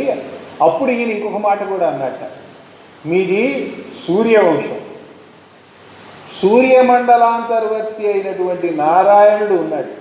ఆయన సూర్యవంశానికి వెలుగు లేకుండా చేస్తాడా? ఆయనే వెలిగేటువంటి స్వభావం కలిగినటువంటి వాడు కదా, అలాంటి వాడు వెలుగు లేకుండా చేస్తాడా? సూర్య కులధామము వెలుతురు లేక మగ్గునే అన్నాడట. అంటే ఈయనకు అనుమానం, నేను సరిగా పరిపాలించడం లేదేమో, నేను అధర్మపరుణ్ణేమో, నేనేదైనా పాపం చేశానేమో, ప్రజలను సరిగా చూడటం లేదేమో, అందువల్ల నాకు పుత్రులు కలగటం లేదేమో, ఇట్లా అనుకున్నాడు ఈయన. అనుకొని ఆ మాట అన్నప్పుడు ఆయన అన్నాడట, మీ రాజ్యంలో ధర్మానికి కొరత లేదు, కావాలంటే రేపు అయోధ్య అంతా తిరిగి వద్దాము, మీ రాజ్యం యొక్క స్థితిగతులు ఏమిటో మీరే మీ కళ్ళతో చూద్దురు కానీ అన్నాడట. సరే మంచిది అన్నారు. ఆ రాత్రికి ఆయన ఇంటికి వెళ్ళాడు. ఈయన పొద్దున్నే లేచి తయారవుతాడు. చాలా సమయం అయిపోయింది ఇదంతా గడిచేటప్పటికి. ఆ తర్వాత సుమంత్రుడే రథాన్ని నడిపేటువంటి వాడు కూడా కనుక ఆయన ఏం చేశాడు, దశరథుడిని రథం ఎక్కించుకొని ఊరంతా తిప్పడం మొదలెట్టాడు. ఒకరోజు కాదు, 2 రోజులు తిప్పాడండి. ఆయనకున్నటువంటి గజశాలలు అశ్వశాలలు చూపించాడు. దశరథుడు రథం ఎక్కుతుంటే రథోత్తితము అన్నటువంటి వృత్తంలో ఆ పద్యం రాశాడు. గజశాలలు చూపిస్తుంటే గజ విలసితము అన్నటువంటి పద్యం రాశాడు. అశ్వశాలలు చూపిస్తున్నాడు అంటే అశ్వవిలసితము అన్నటువంటి వృత్తంలో పద్యం రాశాడు. ఆ రకంగా అయోధ్య నగరం మొత్తాన్ని కూడా ఈ సందర్భంగా ఆయన వర్ణించాడు. ఈ 2 రోజులు ఆయన ఎక్కడ తిరిగాడు, ఎక్కడెక్కడ చూశాడు, ఏం చూశాడు, ఆ రకంగా ఇక్కడ అయోధ్య నగర వర్ణనం ఉన్నది. దాని వైభవం ఇక్కడ చెప్పాడు. అంతా చూసి ఇంటికి వచ్చిన తర్వాత రాజ్యం అన్నాడో తెలుసా, ఈ పై మెరుగులు నాకు అక్కర్లేదన్నాడు. ఏమంటే మన బజారుకి మంత్రి గారు వస్తున్నాడంటే మున్సిపాలిటీ వాళ్ళు వస్తారు, ఊడుస్తారు, శుభ్రంగా పక్కన ముగ్గు పోస్తారు, చెట్లన్నీ కూడా నరికి ఊడి చవతల పారబోస్తారు, అన్నీ కూడా లైట్లు వెలుగుతున్నాయో లేదో చూస్తారు, ఇవన్నీ ఉంటాయి. అలాగే ఈయన కూడా రాజుగారు రేపు మీ బజారుకి వస్తున్నారంటే ఎవరికి వాళ్ళు ఇళ్ల ముందు ముగ్గులు పెట్టారు, ముత్యాల ముగ్గులని కళ్ళాలు చల్లారు, శుభ్రంగా అంతా బ్రహ్మాండంగా తేన తోరణాలతో అలంకరించారు. ఇవన్నీ పై మెరుగులు. వీటితో నాకెందుకు పని? ఎందుకంటే ప్రజలు ఉన్నారే, వాళ్ళు ఎంత ఉంటే అంతలో సర్దుకుపోయే స్వభావం ఉన్నది. మనందరిలాగానే భారతదేశం స్వభావమే అది. ఆనాటి నుంచి ఈనాటి వరకు ఎంత ఉంటే అంతలో సర్దుకుపోతాం. కాబట్టి జనుల కష్టాలు ఏమున్నాయో అవి తెలియాలి నాకు, అంతేగాని ఈ రకంగా పై చూపులు నాకు అక్కర్లేదు పొమ్మన్నాడు. అంటే మంత్రి కదండి ఈయన. వెంటనే మర్నాడు పొద్దున్నే దండోరా వేయించాడు. ఏమిటి దండోరా వేయించాడంటే, ప్రజల్లో ఎవరైనా సరే వాళ్ళకి కష్టాలు ఉంటే మహారాజు దగ్గరికి వచ్చి కష్ట నష్టాలు చెప్పుకుంటే మహారాజు వాళ్ళ కష్టాలు తీరుస్తాడు అని చెప్పి ఆయన దండోరా వేయించాడు. ఆ తర్వాత గూఢచారులను పిలిచాడు. గూఢచారులను పిలిచి వాళ్ళతో చెప్పాడు, ఎవడైనా దురాచారపరుడు కానీ, దుర్మార్గుడు కానీ, అధార్మికుడు కానీ ఎవడైనా ఉన్నట్టయితే వాడిని పట్టుకొచ్చి రాజుగారి ముందు ప్రవేశపెట్టి అని చెప్పాడు. రోజులు గడిచిపోయినాయి. అంత బహుదినంబులు చనియు వచనమేనండి. తనకిది లేదని రేని ఎదుటకు ఒక్కడు రాడు, వీడు దురాచారుడని రాజభటులు ఒక్కనిని ప్రత్యక్షపడుపరు, దినములతో పాటు రాజు చింతయు వృద్ధి పొందుతుండే. ఇది ఆయన రాసిన వచనం. ఎంత సులువుగా ఉందండి. రామాయణ కల్పవృక్షం చాలా సులువుగా ఉంటుంది. ఇట్లాంటివి చదువుతూ వింటూ ఉంటే చాలా హాయిగా అనిపిస్తుంది. అప్పుడు మంత్రులందరూ కలిసి, ఈయన మళ్ళీ చింతలోనే ఉన్నాడు కదా, మళ్ళీ సుమంత్రుని పిలిచి ఆయన మళ్ళీ మొదటికి వచ్చాడు. వ్యవహారం నువ్వేదో ఊరు చూపించావు, ఆయన ఆనందించాడని అనుకున్నాము, ఏం లాభం లేదు అన్నారు. అంటే ఈయన వెళ్ళి ఆయనతో మాట్లాడాడు. మాట్లాడుతూ ఓ మాట అన్నాడు, అక్షుద్రాత్ముండవు యాజ్ఞికుండవు ఇదా శోకంబు నీకేటికి అన్నాడు. అక్షుద్రాత్ముడవు అంటే నీ మనస్సులో ఏమీ క్షుద్రమైన ఆలోచన లేనటువంటి వాడివి. యాజ్ఞికుండవు యజ్ఞము చేయదగినంత శక్తి సామర్థ్యాలు ఉన్నటువంటి వాడివి, నీకు ఇంకా శోకం ఎందుకు అన్నాడు.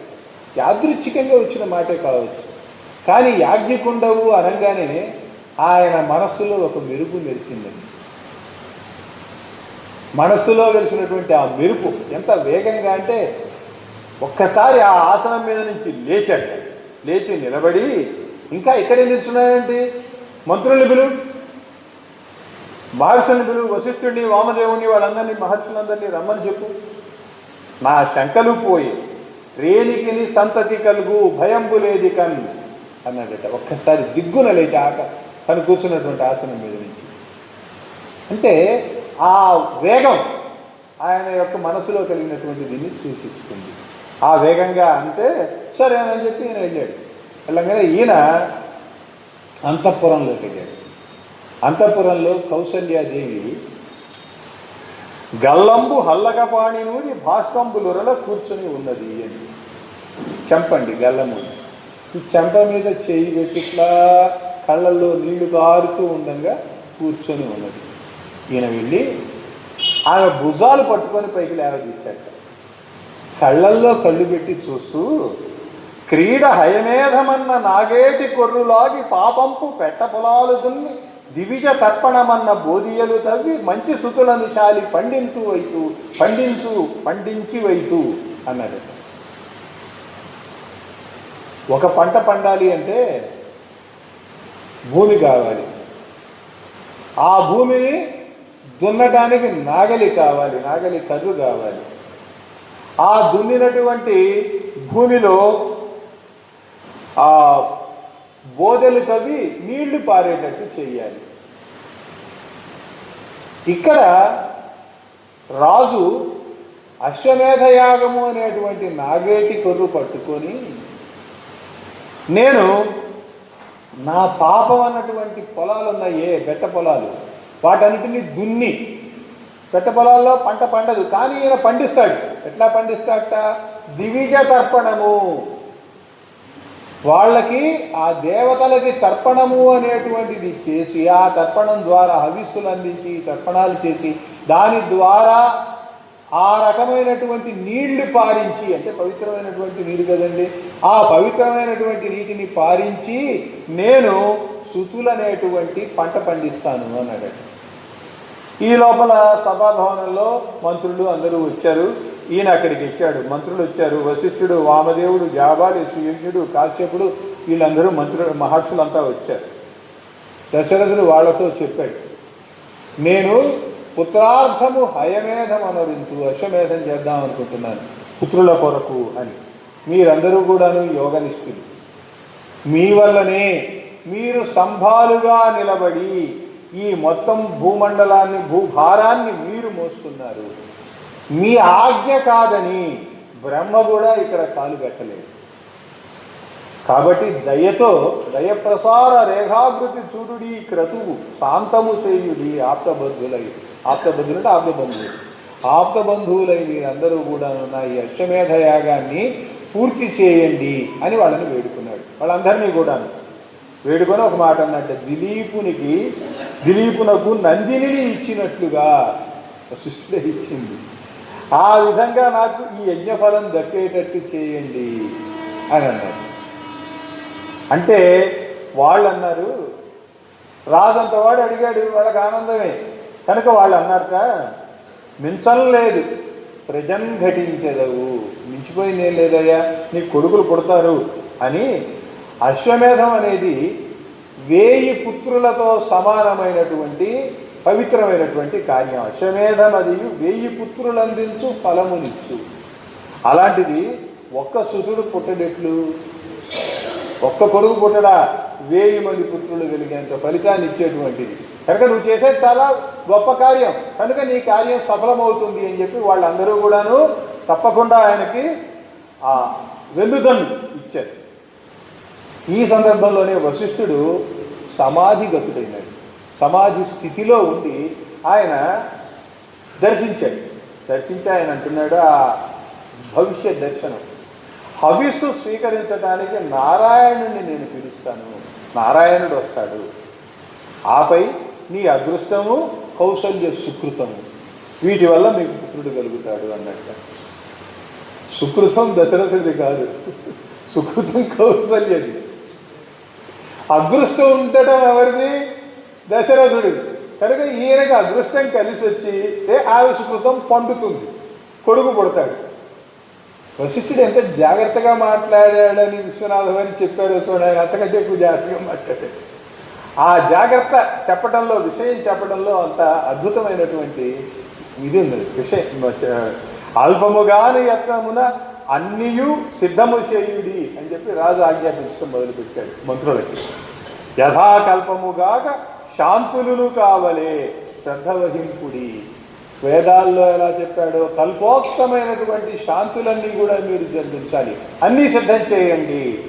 కృధాజల్పులు బ్రహ్మరాక్షసులు శాస్త్రవిధులు దరి వేచి, వాళ్ళు బ్రహ్మరాక్షసులు, వాళ్ళు శాస్త్రాలు చదువుకున్నటువంటి వాళ్ళు కాబట్టి వాళ్ళు దగ్గరగా నిలబడి ఉంటారట. దరి వేచి చిత్రములు తలుపులు చొచ్చుకొని తత్ఫలమున్ హరియింతురెంతయుందని. ఏదైనా తప్పు జరిగిందనుకోండి అశ్వమేధంలో, అదే వాళ్ళకి తలుపు, ఆ తలుపులోనికి లోపలికి చొచ్చుకొని వచ్చి దీని ఫలాన్ని వాళ్ళు హరిస్తారు. అంటే నువ్వు చేసేటువంటి ప్రతి క్రియకి కూడాను ఒక సత్ఫలం ఉన్నది. ఆ సత్ఫలం ఆ యజమానికి అందకుండా చేసేవాళ్ళు బ్రహ్మరాక్షసులు. ఎలా చేస్తారు అంటే ఆ విధంగా ఏ పొరపాటు జరిగినా ఆ అవకాశాన్ని చూసుకొని వాళ్ళ సత్ఫలాన్ని వాళ్ళే స్వీకరిస్తారట అని చెప్పి సభాసదులందరినీ వీడి కొలిపి కౌసల్య వద్దకు పోయినాడు. కౌసల్య దగ్గరికి పోయి, చూశావా విశ్వామిత్రుడు నారాయణుణ్ణి హవిస్సు వశిష్ఠుడు నారాయణుణ్ణి హవిస్సు స్వీకరించడానికి పిలుస్తానన్నాడు. కాబట్టి నువ్వు యజ్ఞం చేసేటప్పుడు అదితి దేవిలాగా కనపడాలి, అదితి దేవిలాగా అలంకరించుకోవాలి. ఆ నారాయణుడు నిన్ను తల్లిగా స్వీకరించాలి. కనుక నీకు ఆ స్వరూపం కనపడాలి అని చెప్పి కోరాడు. కోరితే ఆనందిట ఆమె ముక్తికాంత సమానాచాడు. ఆనందట నాదకు కనుగొనలు వచ్చిన భక్తి చూసి మన్ననలం కొనరించు కావలే సనాతనుడు ఆద్యుడు అటెంచు పల్కగాను. ఏమయ్యా, నా కళ్ళల్లో ఉండే భక్తి చూసి ఆ సనాతనుడు నాకు రావాలి, కానీ నా ఆకారము నా వేషభాషలు భూషలు చూసి వస్తాడా ఏమిటి? రాడు కదా. కనుక అవన్నీ అనవసరం. నాకు కావాల్సింది భక్తి. నా కళ్ళల్లో ఎంత భక్తి ఉన్నదో దాన్ని బట్టి ఆ సనాతనుడు వస్తాడు అని చెప్పి ఆమె అన్నదట. తర్వాత సుమిత్ర దగ్గరికి వెళ్ళాడు. నువ్వు కూడా పుత్రుడు కావాలి అని నిశ్చయమైనటువంటి మనస్సుతో అశ్వమేధం చేయి, ఫలితం కలుగుతుంది అన్నట్ట అని ఇంకో మాట కూడా అన్నట్ట. పొలములో వాన ఒక చెక్క గురిసి వేరొక చెక్క చుక్కపడదే. ఓ పొలంలో వర్షం పడుతుంది, ఈ ముక్క గురిసి ఆ ముక్కలో పడకుండా ఉంటుందా? కాబట్టి నీకు కూడా కొడుకులు కలుగుతారు అన్నాడట సుమిత్రతో.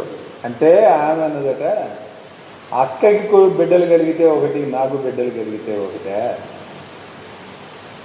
కానీ నీ మెప్పు కోసం నువ్వు అడుగుతున్నావు కనుక నువ్వు ఆనందించటం కోసం నేను అశ్వమేధ యాగంలో దీక్ష పూనుతాను అన్నది.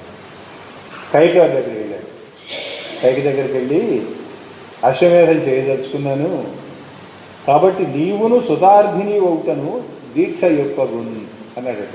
నువ్వు కూడా సుతార్థిని కనుక, కొడుకులు కావాలనుకుంటున్నావు కనుక నువ్వు కూడా దీక్షలో పాల్గొను అన్నట్ట అని ఒక గొప్ప అంశం చెప్తాడు ఆయన. తోటలో ఎన్నో చెట్లు ఉంటాయండి.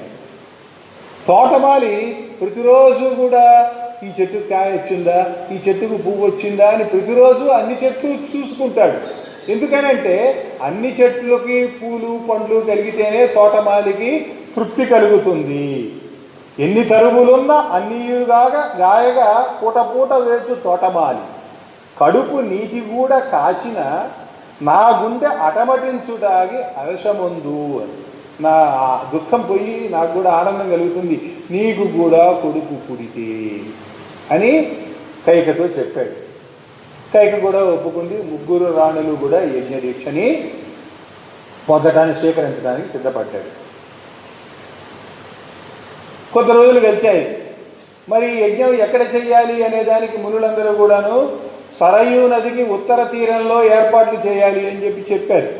కాబట్టి సరయూ నది ఉత్తర తీరంలో యజ్ఞానికి ఏర్పాట్లు ఏం జరుగుతున్నాయో చూద్దామని సౌదం మీదకు పోయాడు. పోయి ఒక రోజు నిలబడి చూస్తూ ఉంటే సాయంత్రం చంద్రోదయం అయింది. చంద్రుడు ఆకాశంలోకి వచ్చాడు. ఈ చంద్రుడు ఆకాశంలోకి వచ్చింది ఎలా ఉన్నది అన్నదానికి ఆయన చాలా పెద్ద శీర్షపద్యం రాశాడు. ఒకటి రెండు పోలికలు చూస్తాను. క్రతుయత్నము ఎంత దూరము వచ్చనో చూడ వెల్లేనుగు వజ్రి పంపించనొక్కో అని. తెల్ల ఏనుగున ఐరావతాన్ని ఇంద్రుడు అక్కడ క్రతు ప్రయత్నాలు ఎంతవరకు వచ్చాయో చూడు. మళ్ళీ మనకి ప్రోగ్రాం ఉంది కదా, వెళ్ళి అక్కడ హవిస్సు స్వీకరించాలి, కాబట్టి ఎంతవరకు వచ్చిందో చూడు అని చెప్పి ఐరావతాన్ని పంపించినట్టుగా చంద్రుడు ఆకాశంలోకి వచ్చాడు, తెల్లగా వచ్చాడు అంటాడు.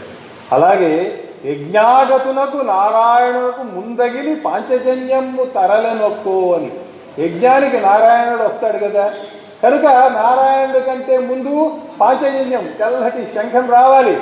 కనుక ఆ తెల్లటి శంఖం వచ్చినట్లుగా చంద్రుడు వచ్చాడు అని. ఐరావతం లక్ష్మీప్రదం అండి, కోరిక తీర్చేది. పాంచజన్యం కీర్తిప్రదం అండి, యశస్సు కలిగించేది. కనుక ఈ రెండు పోలికలు ఇక్కడ ఇంకా ఇట్లాంటివి ఇంకా 2-3 పోలికలు ఉన్నాయి, వదిలేసి ఇవన్నీ కూడాను ఎట్లా ఉన్నదిట అంటే అల్ల ప్రాచి బారెడు పైకి హౌసులులికే చంద్రుడు ఇందుబింబము. చంద్రబింబము తూర్పు దిశన ఒక బారెడు పైకి వచ్చిందిట. ఎట్లా ఉన్నది అంటే ఈ రకంగా ఉన్నది అని అద్భుతంగా ఉపమానాలు చెప్పుకుంటూ వచ్చాడు. అదే సమయంలో అక్కడికి సుమంతుడు శ్వేత శిచయధరుడై వచ్చాడు అని. శిచయము అంటే వస్త్రం, ధవళ వస్త్రధరుడై అనొచ్చు, శ్వేత వస్త్రధరుడై అనొచ్చు అన్నాడు ఆయన. మనం డిక్షనరీ చూసుకోవాలి, శిచయము అంటే ఏమిటో తెలియాలి. శ్వేత శిచయధరుడై వచ్చాడట. అంటే ఆకాశంలో చంద్రుడు తెల్లగా ఉన్నాడు, ఆయన చూడటానికి వచ్చిన సుమంత్రుడు కూడా తెల్లగా ఉన్నాడు. అంటే ఆయన చెప్పాడట, నేను ఒక దేవరహస్యం విన్నాను. పూర్వం ఈ విషయాన్ని సనత్ కుమారుడు చెబుతూ ఉంటే విన్నాను నేను. ఒకానొక కాలంలో అంగదేశంలో భయంకరమైనటువంటి క్షామం ఏర్పడింది. క్షామాన్ని వర్ణించాడు చాలా పద్యాలు. అయితే వాళ్ళ పురోహితులు అంగదేశపు రాజు రోమపాదుడితో విభాండకుడి పుత్రుడైనటువంటి ఋష్యశృంగుడు గనక ఈ దేశానికి వస్తే ఇక్కడ ఈటి బాధలు తొలగిపోతాయి అని చెప్పి ఆ ఋష్యశృంగుడిని గుర్తి చెప్పారు. ఏమని చెప్పారయ్యా అంటే, విభాండకుడికి ఒకడే కొడుకు తప్ప ఇంకెవరూ లేరు ఆయనకి. కళ్ళల్లో ఒత్తులేసుకొని, విశ్వనాథ వారు రాడినటువంటి పదవి చూస్తున్నాం, కళ్ళల్లో ఒత్తులేసుకొని పెంచాడుట ఆ పిల్లాన్ని, ఆ ఋష్యశృంగుణ్ణి. అతనికి లోకమే తెలియదు, అగ్నియు తండ్రియు ఇద్దరే జగమ్మతనికి. అగ్ని తండ్రి ఈ రెండు, అగ్నితో సమానమైనటువంటి తండ్రి ఆయన. విభాండకుడేం తక్కువ కదా, గొప్ప మహర్షి. బ్రహ్మచర్యం ఇప్పుడైనను అట్లే విదాగతి ప్రసారితమక బొలుచు అవనించరించును. బ్రహ్మచర్య అనుసరించేటువంటి వాడు. ఆయన బ్రహ్మచర్యం ఎంతగా ఉన్నది అంటే, ఆయన ఆ వనం దాటి అవతలికి కూడా పోడట, ఎక్కడికి కూడాను పోడు, అక్కడక్కడే తిరుగుతూ ఉంటాడు. దూరపు తోట పోడు, లోభితమతిగాడు. లోభం అంటే ఏమిటో తెలియదు ఆయనకేం తెలుస్తుంది, అసలు లోకమే తెలియదు అన్నాడు కదా, ఇంకా లోభం ఎట్టా తెలుస్తుంది లోకం తెలియని వాడికి. లోభితమతిగాడు, స్త్రీ పురుష భేదము కూడా ఎరంగడింటియున్. మగ ఆడ తేడా కూడా తెలియదు అతనికి. ఎందుకంటే తండ్రి అగ్ని తప్ప మరేమీ తెలియదు కదా, కనుక ఆయనకు మగ ఆడ తేడా కూడా తెలియదు అని అతను రోజు ఎలా వెళ్తాడు, ఏం చేస్తాడు, అతని దినచర్య అంతా చెప్పి, అతడు పుంరూప బ్రహ్మచర్యంబు, అతడి శక్తులన్నీ కూడా చెబుతూ, ఆయన శక్తులు ఆయనకే తెలియవు, కానీ అతను ఇంత శక్తిమంతుడు. అతన్ని తీసుకొచ్చి నీ కూతురు శాంతని ఇచ్చి కనుక నువ్వు పెళ్లి చేస్తే అప్పుడు ఇక అతను ఇక్కడి నుంచి కదలడు గనక నీ రాజ్యం సుభిక్షంగా ఉంటుంది అని చెప్పి వీళ్ళు సలహా చెప్పారు. సలహా చెప్పడం తేలికండి, దాన్ని ఆచరించడం అంత తేలికైన పనేం కాదు. మళ్ళా గుల్లాడు పడ్డాడు రాజు. ప్రతివాడికి కూడాను భయం ఎవరంటే విభాండకుడు అంటే. శాపం పెడతాడు, భస్మం చేస్తాడు విభాండకుడు. ఎవడైనా వెళ్ళి ఆ కొడుకుని తీసుకొస్తానంటే ఊరుకుంటారేంటి, ఎవరు ఊరుకోరు. కాబట్టి అందులో ఆయన బ్రహ్మ విద్యని అనుసరించేటువంటి వాడు. ఆ బ్రహ్మ విద్యోపాసనని ఆపి అతన్ని తీసుకురావడం అంటే తేలికైన పని ఏం కాదండి. కనుక ఆ విషయాన్ని ఎవరు కూడాను ముందుకు వెళ్ళడానికి సిద్ధపడలేదు, ఎవరు సిద్ధపడలేదు. ఈ మల్లగుల్లాలు పట్టడం, అందరితో మాట్లాడటం, ఇదంతా కూడాను వినడానికి అవకాశం ఉన్నటువంటి వాళ్ళు ఎవరయ్యా అంటే, రాజుగారికి వింజామరులు వేసుకున్న వారకాంతలు ఉన్నారు. వాళ్ళు రాజుగారికి వింజామరులు వీస్తూ ఇదంతా వింటున్నారు. విని విని విని విని ఒకరోజు రాజుతో అన్నారట, ఓ మంచి మాట అన్నారు. కాబట్టి ప్రియం వద అన్న వృత్తంలో ఈ మాట చెప్పాడు. దివిషధీశ్వరుడు తేప మౌనులున్ గౌరుగప్పుచు పొగలు వెలార్చగా నవ్వు తపస్సుల మహాగ్ని రేఖగా అవురా అచ్చరల పంపునంటగా అన్నారు. రాజుగారు వినేటట్టు వాళ్ళలో వాళ్ళు మాట్లాడుకుంటున్నట్టే ఉంటుంది. ఇంద్రుడు మహర్షులు తపస్సు చేస్తూ మహాగ్నులు రేగేటట్టుగా తపస్సు చేస్తూ ఉంటే దానిని ప్రతిసారి కూడాను దానిని పోగొట్టడానికి అప్సరసల్ని పంపిస్తారటగా అన్నారు. అనగానే ఈయన కొంచెం ఈ మాట విన్నాడు. ఇదొక అవకాశం ఉన్నది అని అనుకుంటున్నాడు. కానీ ఎవరు పోతారు, పోయేటువంటి అప్సరసలు కావాలి కదా. ఈయన ఇంకా ఆలోచిస్తుండగానే వాళ్ళు అన్నారట, ప్రభువులు తాంబూలం ఇప్పిస్తే నేను నా చెల్లులతో వెళ్ళి ఆ మునీంద్రుని తెస్తాము, మా వల్ల కాకపోతే మేము తిరిగి రాము అని కూడా చెప్పారు కదా. తిరిగి వచ్చే అవకాశం లేదు, కాకపోతే ఆయనే భస్మం చేస్తాడు, వీళ్ళు తిరిగి వచ్చే అవకాశం లేదు. కానీ దేశం కోసం, ప్రజల కోసం, పౌరుల సుభిక్షంగా ఉండటం కోసం, దేశం సుభిక్షంగా ఉండటం కోసం, పౌరులు క్షేమంగా ఉండటం కోసం వాళ్ళు ఆత్మార్పణం చేయడానికి సిద్ధపడ్డారండి. అది ఆ వారకాంతల యొక్క గొప్పదనం. దీన్ని ఆయన అక్కడ ప్రదర్శించాడండి విశ్వనాథ సత్యనారాయణ. వాళ్ళ యొక్క గొప్పదనం అది. వాళ్ళు సిద్ధపడి మేము తిరిగి రాము అన్నారు. అంటే వాళ్ళ రాజు చిరునవ్వు నవ్వేట వాళ్ళ గుండె నిబ్బరానికి మెచ్చుకొని మీకేం కావాలో అన్నీ తీసుకోండి అన్నారు. వాళ్ళు బండ్ల మీద కావాల్సిన సాధన సామగ్రి వాళ్ళకేం కావాలి? వాళ్ళు నృత్యం చేస్తారు, పాట పాడతారు. పాట పాడటానికి ఒక తంబుర కావాలి, తబలా కావాలి, ఇంకా హార్మోనియం లాంటిది కావాలి, పెట్టెలు కావాలి, వీణలు కావాలి, వాద్యాలన్నీ కావాలి, నృత్యం చేసేటువంటి వాళ్ళు కావాలి. వీళ్ళందరూ కూడా వాటిని తీసుకొని ఈ నలుగురు వాటన్నిటితో కలిసి వీళ్ళు బయలుదేరుతూ అనుకున్నారట, రాతిని కూడా మాదు మెయ్యిరాపు గగుర్ పొడిపించు అన్నారట. నేను గనక తగిలితే, నెయ్యి రాస్తే, అంటే నా శరీరంతో ఇలా రాస్తే రాయి కూడా గగురు పొడుస్తుంది అని చెప్పి నవ్వుకుంటున్నారట. నవ్వుకుంటుంటే వాళ్ళలో ఒకటి అన్నదట, ఎక్కువ నవ్వబోకండి, పొరపాటు పడకండి. ఏదైనా తప్పు జరిగితే మనం విభాండకుడికి దొరికిపోతాం. దొరికినట్లయితే పొరపాటును కూడా మన రాజుగారి శిరోజాలలో తెల్ల వెంట్రుకకి కూడా హాని జరగకుండా మనం జాగ్రత్త పడాలి అని చెప్పి వాళ్ళలో వాళ్ళే చెప్పుకొని ఆ ఆశ్రమానికి కొంత దూరంలో కనపడకుండా చెట్ల చాటున వీళ్ళు విడిది చేసి అవకాశం కోసం ఎదురు చూస్తూ అక్కడే ఉన్నారు. ఇంతలో ఒకరోజు విభాండకుడు ఏదో పని మీద ఆశ్రమానికి దూరంగా వెళ్ళాడు. ఈ పిల్లవాడు ఎదురుచ్ఛాగమనంబున అని అటు ఇటు తిరుగుతూ కొంచెం ఎక్కువ దూరం వెళ్ళేటప్పటికి ఈ బండ్లు, వాటి కట్టినటువంటి పతాకాలు, వాటి చేసినటువంటి అన్నీ కూడా అలంకారాలు ఇవన్నీ కూడా కనపడ్డాయి ఋష్యశృంగుడికి.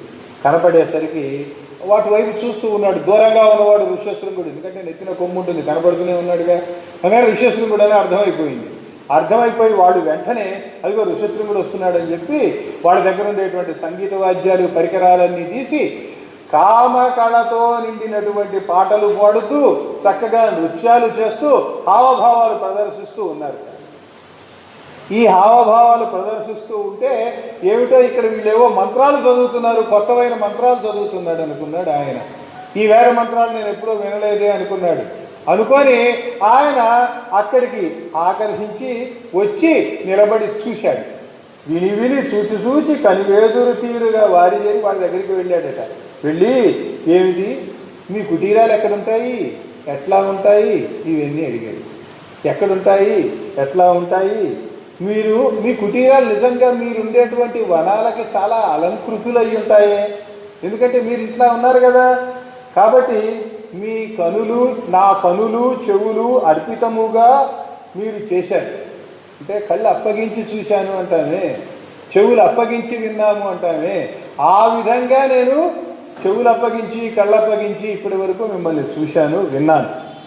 కాబట్టి ఈ శాస్త్రములు, మీరు చేసినటువంటి ఈ శాస్త్రములు కని విని నేను ఎరుగను, ఇంతకుముందు చూడలేదు, వినలేదు. అవలం వచయింపరు నాకు తండ్రులు, మా నాన్నగారు కూడా నాకు ఎప్పుడు చెప్పలేదు అన్నారు అని వాళ్ళ దగ్గరికి వెళ్ళి, మునులు కదండి మరి, అందుకని వాళ్ళ అడుగులు స్పృశించి కాళ్ళకి నమస్కారం చేశాడట. వాళ్ళని కూడా మునులనే అనుకుంటున్నాడు. నమస్కరించి కౌగలి ఇచ్చి ఆయన నిలబడితే ఆ సందర్భాన్ని విశ్వనాథ వారు చెబుతాడు. అని అడుగులు స్పృశించి అలనల్లన కౌగిలి పూని అంత చిక్కని ఒక స్పర్శ ఏచి, ఒక చిక్కని స్పర్శ వచ్చి తను కంపము పుట్టింది ఈయనకి. ఈ ఋష్యశృంగుడికి ఎందుకు పుట్టిందో ఆయనకి తెలియదు.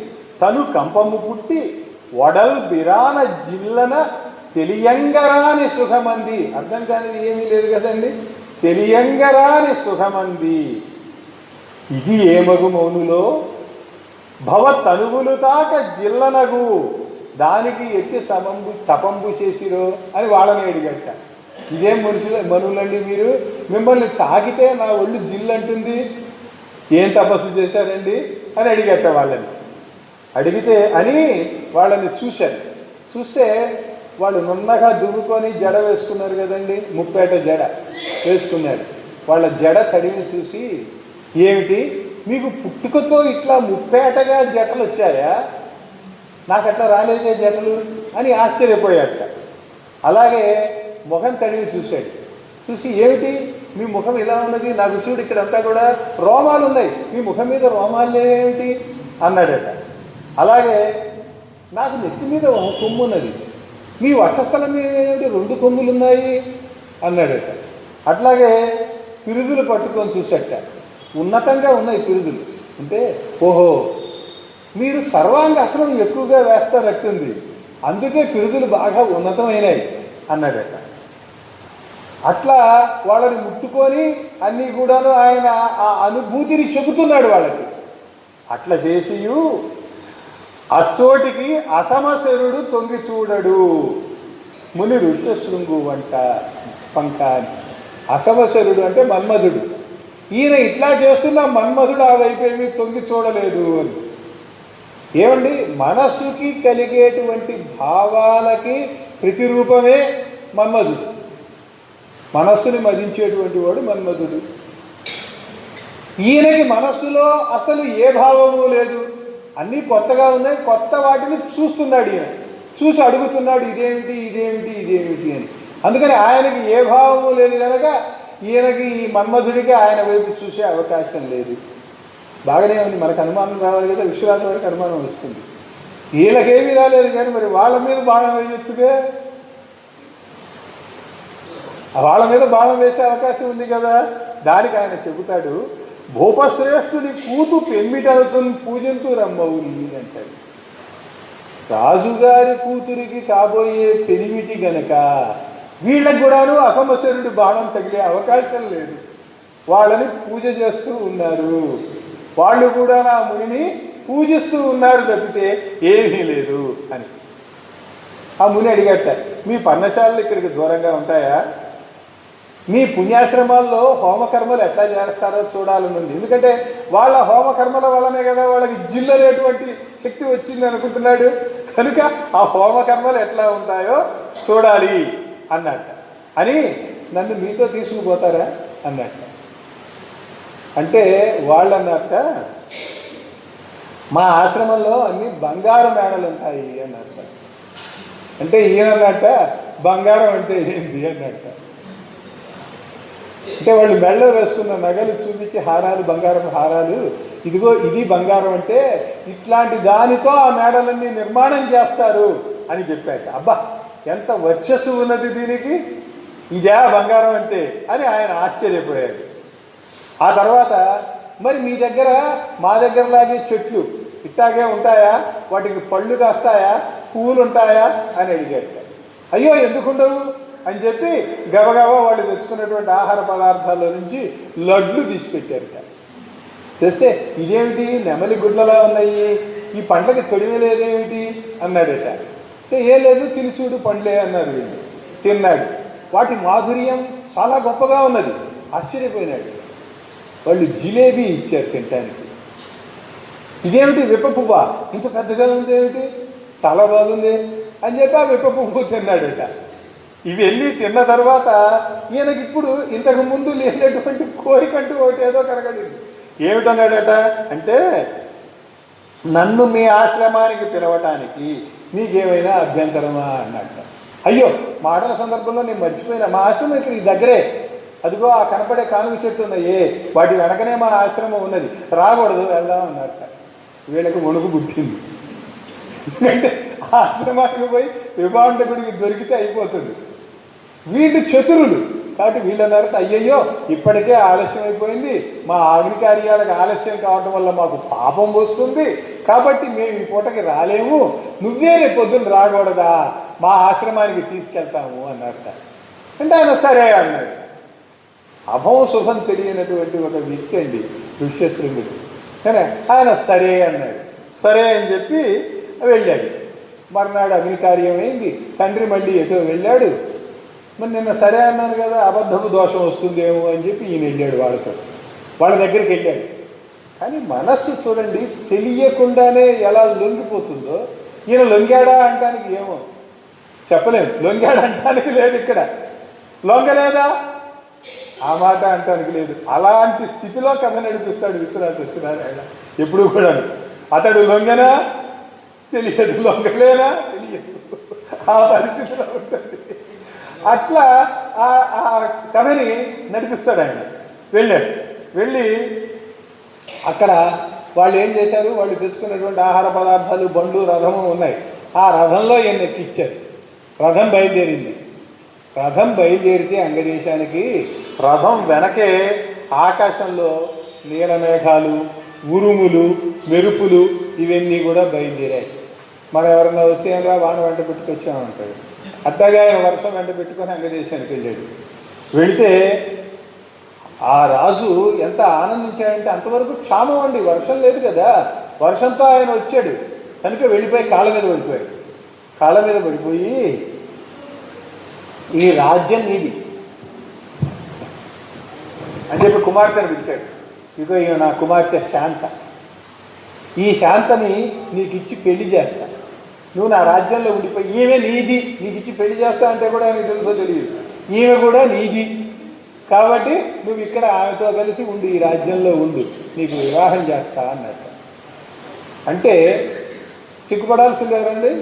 శాంత సిగ్గుపడాలి. కానీ ఋష్యశృంగుడు సిగ్గుపడ్డట, తల వంచట.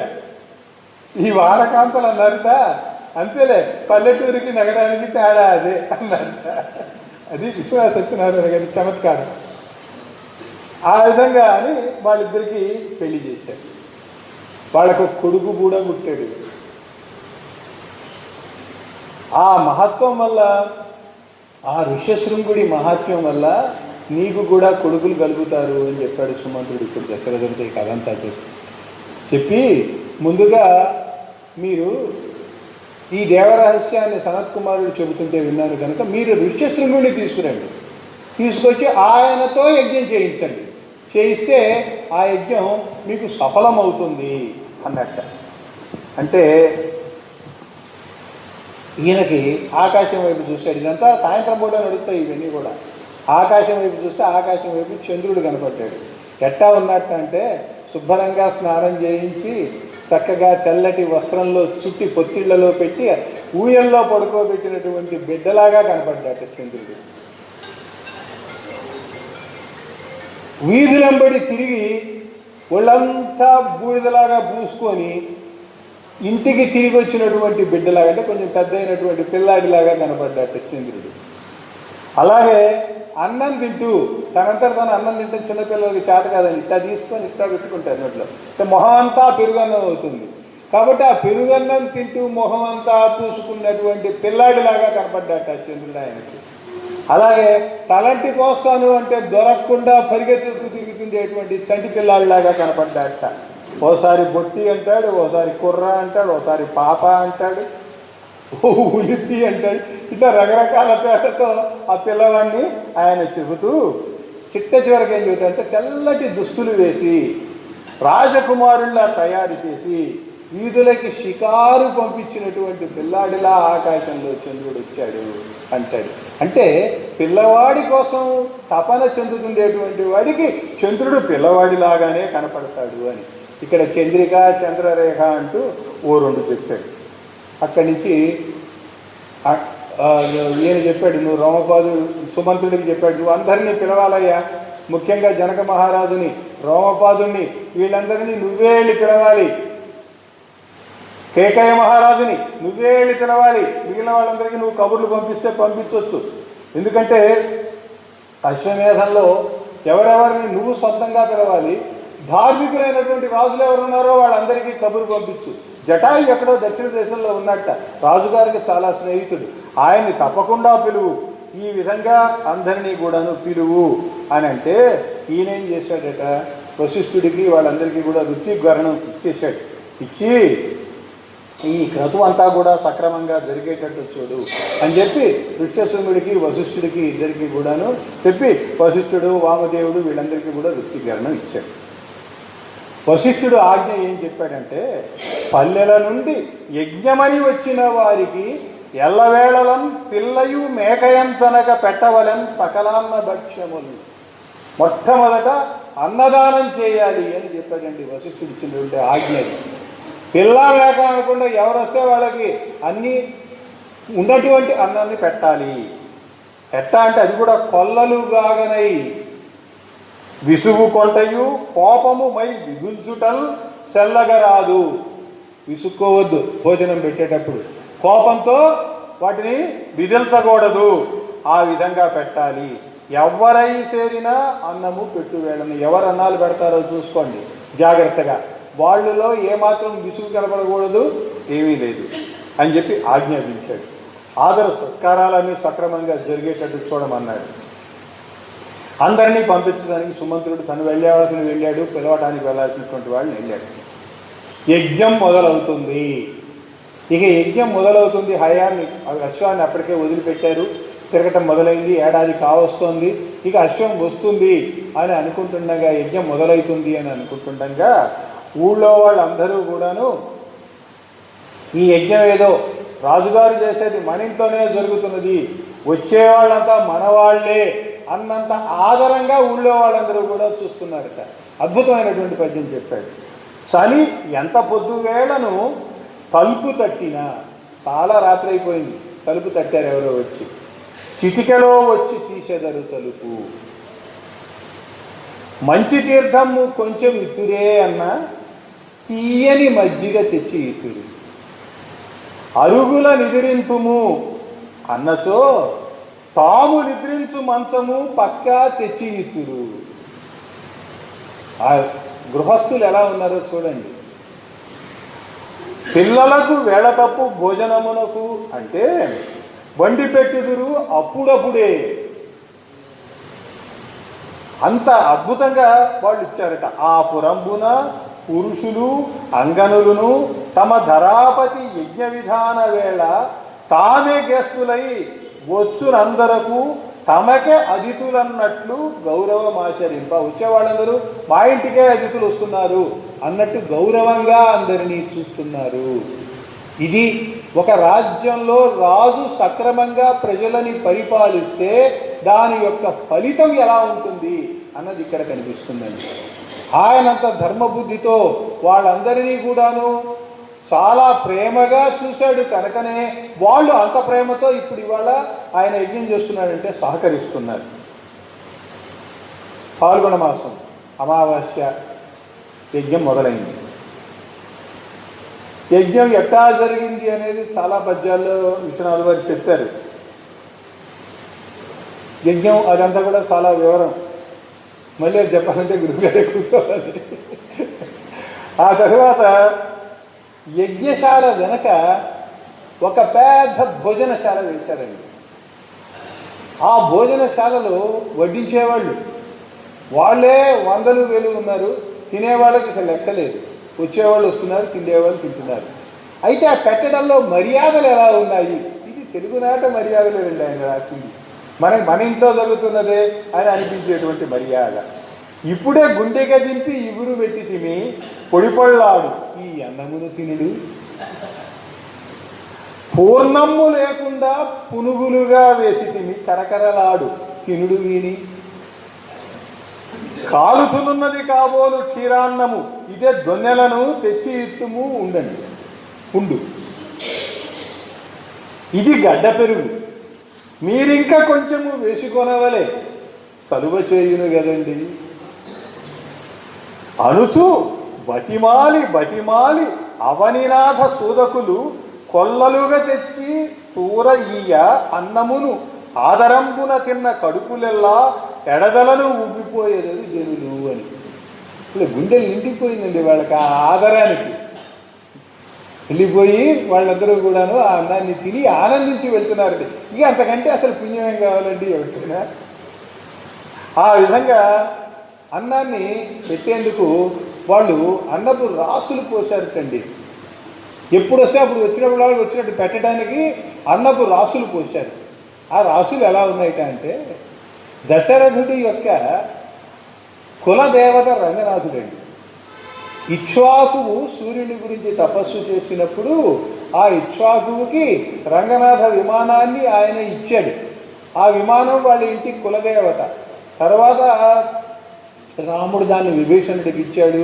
అది వెళుతూ ఆయన రంగనాథుడు అక్కడ శ్రీరంగంలో పెట్టాడు. నాకు ఇక్కడ బాగుందో అని అక్కడే ఉండిపోయాడు శ్రీరంగనాథుడు. అది వేరే కథ. కాబట్టి ఆ రంగనాథుడు వాళ్ళ కులదైవం. ఈ అన్నపు రాసులు ఎలా ఉన్నాయిట అంటే తోమాల సేవ కోసం, రంగనాథుడి తోమాల సేవ కోసం రాసులు పోసిన మల్లెల్లా ఉన్నాయి ఇవన్నీ కూడా. ఆ విధంగా ఉన్నది. చాపల మీద పప్పు రాసిపోసి ఉన్నది. అదెట్టా ఉందిట అంటే సూపము రంగనాథుడి సేవకై తీసినటువంటి గంధంలాగా ఉందిట, గంధపు రాశిలాగా ఉన్నదట. తర్వాత అప్పడాలు వడియాలు ఎర్రగా వేయించి అక్కడ పోశారు. పునుగులు ఇవన్నీ కూడాను ఎట్లా ఉన్నదిట అంటే పునుగు, జవ్వాది, కుంకుమ ఇవన్నీ కూడాను వంగపేళ్ల ఒరుగులు కూడా ఉన్నాయి ఇందులో. ఎందుకంటే మరి నల్లగా కూడా కనపడాలి కదా. ఇవన్నీ కూడాను గుబాళించే అత్తరులు చేయటం కోసం రంగనాథుడి సేవకై వాటన్నిటినీ అక్కడ కుప్పలుగా పెట్టారు అన్నట్టుగా అవి కనపడుతూ ఉన్నాయి. కాబట్టి ఈ వంటశాల ఎలా ఉంది అంటే రంగనాథుడి పవళింపు సేవకి ఏర్పాటు చేసినటువంటి దానిలా ఉన్నది. ఇంత అద్భుతమైనటువంటి వర్ణన, తెలుగు వర్ణన ఇది. వర్ణన మామూలు కూడా కాదు, మన ఇంట్లో మనకు అర్థమయ్యేటువంటి వర్ణన ఆయన చెబుతాడు. రాజులందరూ వచ్చారు. జటాయువు కూడా వచ్చాడు ఒకరోజు. జటాయువు వస్తే దశరథుడు చాలా ఆనందించాడు. ఎదురెళ్ళాడు, కావిలించుకున్నాడు. ఏమిటి జటాయువుకి ఈయనకి సంబంధము? నువ్వు నేను స్నేహితులం అంటాడు వాల్మీకి రామాయణంలో కూడా. ఏమిటి అంటే దేవాసుర సంగ్రామంలో వీళ్ళిద్దరూ దేవతలకు సహాయం చేశారు. ఇద్దరు కూడా దేవతలకు సహాయం చేశారు. నిన్ననే ప్రసాద్ బాబు గారితో అంటే చెప్పుకున్నాడు, వీళ్ళ దేవతల యొక్క నగరాన్ని మాయా విద్యతో అసురులు మంటల్లో కాలిపోయేటట్టు చేశారు. చేస్తే ఆ కాలుతుండేటువంటి మంటలని ఆర్పటానికి ఆయన లోపల నుంచి అస్త్రాలు ప్రయోగిస్తూ ఉన్నట్ట. పైనుంచి ఈయన గాలి వీస్తూ ఆ మంటలు ఆరిపోయేటట్టు ఊపి ఆర్పుతాం కదండి, అట్లా ఆరిపోయేటట్టుగా ఈయన ప్రయత్నం చేశాడు. ఆ విధంగా ఆ ఇద్దరు కూడా స్వర్గాన్ని కాపాడారు. అది వాళ్ళిద్దరి యొక్క స్నేహం. కనుక ఆయన రాగానే చాలా ఆనందించట. నేను ఆ పక్షిరాజు యొక్క రెక్కలు నిమిరాడు. కష్టపడి వచ్చింది కదండి రెక్కలు. అందుకని ఆ రెక్కలు ఎవరైనా సరే మందికి నడిచేస్తే కాళ్ళు బెసుకాలి. ఆయన ఇప్పుడు అంతమంది కాళ్ళు వెళ్తున్నా కనుక మనకే సేవ అక్కర్లేదు. కానీ ఆయన అక్కడి నుంచి కష్టపడి వచ్చింది దక్షిణ దేశం నుంచి. కాబట్టి ఆ రెక్కలు నిమిరాట. నిమిరి ఆరగించడానికి పళ్ళు పెట్టి, సగుడా నీ స్నేహం ఒక ఎత్తు, ఇంద్రుడితో స్నేహం ఒక ఎత్తు అన్నట్టు. ఎందుకంటే ఇంద్రుడితో స్నేహంతో సమానమైనటువంటి స్నేహితుడివి నువ్వు అంటే జటాయువు తొలకించిపోయాట. తొలకించిపోయి ఈ మిష పెట్టి వచ్చి తిని ఏదో ఈ పేరు పెట్టి నేను వచ్చా, ఈ మిషతో వచ్చా నేను, ఈ ఎంతటి దూరం ఈ భూమికి నిన్ను కనుగొనగా. ఎంత దూరం అయ్యాది, అక్కడి నుంచి ఇక్కడ దాకా వచ్చాను. ఎంత దూరం అయితే ఏముంది, వచ్చేసాను. దేనికి? నిన్ను కనుగొనగా, నిన్ను చూడాలని వచ్చానయ్యా. పుత్రులు కలుగుదురయ్య నీకు, నీ కొడుకులు పుడతారులే. వచ్చిన వాడు ఏం చెప్పాలండి? మంచి మాట చెప్పాలి, అంతే కదా. పుత్రులు కలుగుదురయ్య నీకు. అక్కడ నేనా మునికోనలను కనుగునా, నేను వాళ్ళని చూస్తానో లేదో. చూస్తానా? ఒకవేళ నేను చూశానే అనుకో, వాళ్ళు నన్ను గుర్తుపడతారో కనుగొన్నను గుర్తుపట్టువారే. మరి నీ కుమారులని ఇంచుక చుంచుకోవాల్సి నవ్వుచున్. ఆ ఆడల్లో మళ్ళీ ఎంజాం పెద్దవాళ్ళు అంటారేమో లేరా, నేను బతికుంటే కదా అప్పటికే అంటుంటారే, అట్లా అనమాట. ఏమో లేదు, కొడుకులు పుడతారు కానీ ఆ కొడుకులు నేను చూస్తానో లేదు. చూసి ఒకవేళ నేను చూసినా వాళ్ళు నన్ను గుర్తుపడతారో లేదో అని తలకాయ నుంచి నవ్వాడట. చెంచువాల్సి అన్నాడు. చుంచువు అంటే అర్థమయ్యేది నాకు. చెంచువు అంటే డిక్షనరీ చూసుకోవాల్సి వచ్చింది. చుంచువే అది. చెంచువాల్సి నవ్వుతుంది. అని. ఆ తర్వాత అని దశరథుడు తన మీద ఉండేటువంటి ఉత్తరీయంతో ఆ జటాయువుని వీస్తూ ఉంటే జటాయువు ఆపి తన రెక్కలతో దశరథుడిని వీచాడు. ఆ విధంగా వాళ్ళిద్దరూ కూడాను ఒకళ్ళనొకళ్ళు చాలా ప్రేమగా చూసుకుంటూ ఉన్నారు. కొంతసేపు అయిన తర్వాత జటాయువుని నేను వెళ్తానన్నాను అనేటప్పటికీ రాజు కళ్ళనీళ్ళ పర్యంతం అయినాడు. ఉండటానికి ఆయనకి వీలు లేదు, నేను ఇక్కడ ఉంటాను, నాకు కుదిరే పని కాదు, నేను వెళ్ళాల్సింది అని పాపం జటాయువు వెళ్ళిపోయాడు. యాగం మొదలైంది. 24 యూపస్తంభాలు యాగం కోసం తెచ్చి కట్టారు. శాస్త్రోక్తంగా, శాస్త్రంలో చెప్పబడింది ఏ విధంగా ఉన్నదో ఆ మంత్రయుక్తంగా వాటిని పాటారు. 6 హోమగుండాలు వేశాక ఈ కట్టినటువంటి యూపస్తంభాలకి గ్రామాల్లో దొరికేటువంటి జంతువులు, అరణ్యాల్లో దొరికేటువంటి జంతువులు, గ్రామాల్లో దొరికే వాటిని గ్రామ్యములు అంటారు, అరణ్యంలో దొరికే వాటిని ఆరణ్యకములు అంటారు, లేదా ఆరణ్యములు అంటారు. ఈ ఆరణ్యములు, గ్రామ్యములు అన్నటువంటి ఈ రెండింటిని జంతువుల్ని రకానికి ఒక్కొక్కటి చొప్పున అక్కడ కట్టారు. కొన్ని కట్టడానికి వీలుండవు, పాము ఉన్నది, కట్టేయడానికి వీలు లేదు. అట్లాంటి వాటిని బోనుల్లో పెట్టారు. చిన్న చిన్న పక్షులు ఉన్నాయి, బోనుల్లో పెట్టారు. ఆ బోనుల్ని యూపస్తంభానికి తగిలిస్తారు. ఆ రకంగా వాటిని ఉంచారు. అయితే వీటన్నిటినీ చంపరండి. వీటిల్లో చాలా వాటిని యాగాల్లో పొరపాటుగా మనం గుర్తున్నటువంటి మాట, అక్కడ కట్టిన వాటన్నిటినీ చంపేస్తారండి, చంపరట. వీటిల్లో చాలా వాటిని విశ్వనాథ్ గారు చెప్పినటువంటి మాట అగ్నికి చూపించి వదిలేస్తారు. అరణ్యములని వేటిని చంపరు, వాటన్నిటిని అగ్నికి చూపించి వదిలేస్తారు. ఆ రకంగా యజ్ఞం జరగటం మొదలైంది. అశ్వమేధానికి వదిలిపెట్టినటువంటి అశ్వం నేను చెప్పాను ఏడాది పూర్తవుతుంది అని. నిజానికి ఈ అశ్వం అన్ని దేశాలు తిరిగి 10 నెలలకి తిరిగి వచ్చింది కండి. ఎవరు దాన్ని ఆపిన వాళ్ళు లేరు. 10 నెలల్లోనే తిరిగి వచ్చేసింది. 2 నెలలు అక్కడ కట్టేసి ఉంచారు దాన్ని. ఈ మేధాశ్వాన్ని తీసుకొచ్చి అక్కడ యూపస్తంభం ముఖ్యమైనటువంటిది ఏదైతే ఉందో అక్కడ శాస్త్రోక్తంగా, మంత్రోక్తంగా దాన్ని ఉంచారు. ఉంచి 3 బంగారు సూదులు తీసుకొని ఈ 3 బంగారు సూదులతో ఆ అశ్వాన్ని పొడిచారు.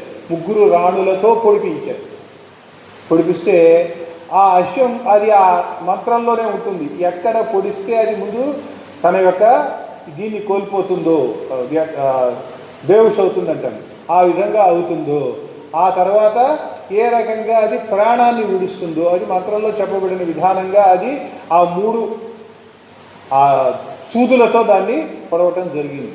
పొడవటం జరిగితే అది ఆ విధంగా పడిపోయి దాని ఆ మృతాశ్వం దగ్గర రాణులు రాత్రంతా కూడా పడుకోవాలి. కాబట్టి 3 రాణులు కూడా నా మృతాశ్వం దగ్గర రాత్రంతా పడుకున్నారు. ఉదయాన్నే లేచిన తరువాత రాజు మంత్రపూరితంగానే ఈ రాణులు 3ని కూడాను బ్రహ్మ, హోత, అధ్వర్యువు, ఉద్గాత అని 4గురికి కూడాను పాణిగ్రహణం చేశాడు. వాళ్ళకి ఇచ్చేసాడు. పాణిగ్రహణం చేస్తే వాళ్ళు ఏమన్నారంటే, రాణుల్ని నాకు ఇచ్చావు, తగిన వెల ఇచ్చి ఈ రాణుల్ని మళ్ళీ నువ్వే తీసుకో అన్నారు. వాళ్ళ అనుమతితో వెల ఇచ్చి తీసుకున్నారు. విశ్వనాథ్ వారు అంటారు, వారికి వెలయంచు ఇచ్చను పేరునకు, ఆ పేరులందు వెలయున్నది అన్నారు.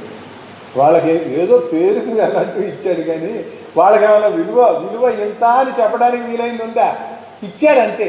ఇచ్చి తీసుకున్నాడు. ఎందుకంటే యజ్ఞం జరగాలి తర్వాత, అంటే మళ్ళీ రాణులు కూర్చోవాలి. కాబట్టి అధ్వర్యుడు ఏం చేశాడంటే ఈ అశ్వం ఏదైతే ఉన్నదో దానిని విశేషణము అంటే ఛేదించి దాని బొడ్డు దగ్గర ఉండేటువంటి వపని తీసి హోమగుండంలో వేశాడు. హోమకుండంలో వేస్తే ఆ వపాధూమం వచ్చింది. ఆ వచ్చినటువంటి ధూమాన్ని రాజు చేత పీల్పించాడు. వపాధూమాన్ని పీల్చిన తరువాత ఆ అశ్వం యొక్క శరీర భాగాలన్నిటినీ కూడా హుతం చేశాడు. ఆ యజ్ఞంలో హుతం చేస్తే అప్పుడు వపాధూమాన్ని ఆస్వాదించి యజ్ఞాన్ని హుతం చేస్తే ఆ యజ్ఞము యొక్క ఆత్మ ఏదైతే ఉన్నదో ఆ ఆత్మ అక్కడ ప్రత్యక్షంగా విజ్ఞాస్యం కనుక అది ఉత్తమ గతులని పొందింది. ఆ విధంగా యజ్ఞం ఉత్తమ గతులను పొందింది. ఆ అశ్వము యొక్క ఈ హోమము యొక్క ప్రతిఫలంగా ఈయన పాపరహితుడైనాడు. పాపం పోయింది. పాపం పోయింది కనుక ఈయనకి మంచి బుద్ధి పుట్టింది. అంతే కదండి.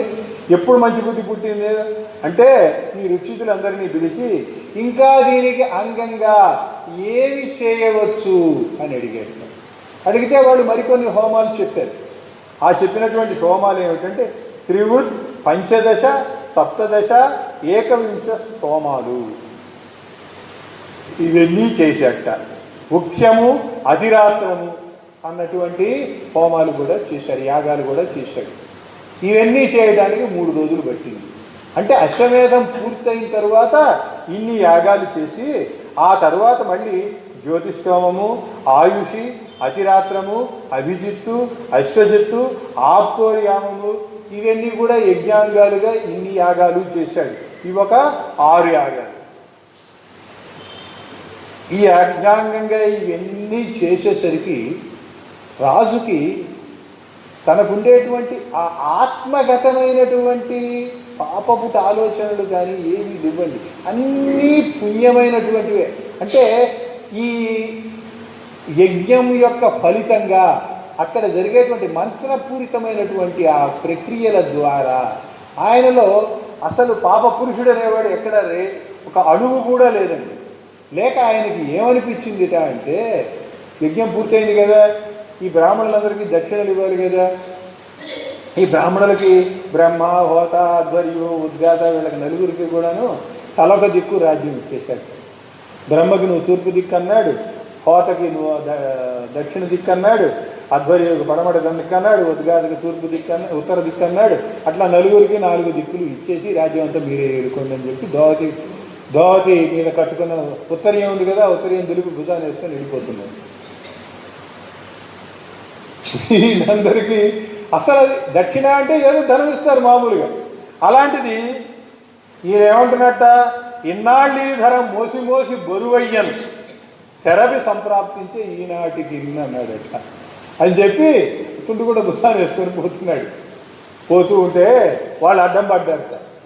అడ్డం పడి భలేవాడివయ్యా, తెలిసిన హోమములు, విధులు, దీప్త హవిస్సులు, యజ్ఞవేదికాదుల కొలతలు, స్రోంబులు, హోమములన్నీ మానిపించి ఏవో మాకు తెలిసింది, ఇది హోమాలు చేస్తాము, సోమాలు చేస్తాము, సూక్తులు, సోములు వాటిని ఎట్లా చేయాలో తెలుసు, యజ్ఞవేదికలు వాటి కొలతలు ఇవన్నీ మాకు తెలుసు.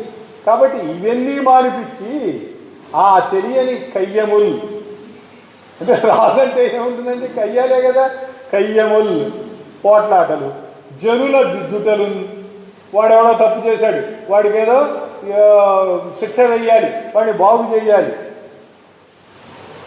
పెరరేండ్లెత్తు ఎత్తులకు ఎదురెత్తులు ఎత్తుటలు. ఇతర రాజులు ఏవో ఎత్తుగడలు వేస్తారు, వీడి రాజ్యాన్ని అపహరించాలనో వీడిని సంహరించాలనో, దానికి ఎదురెత్తులు మళ్ళీ వీడు వెయ్యటాలు.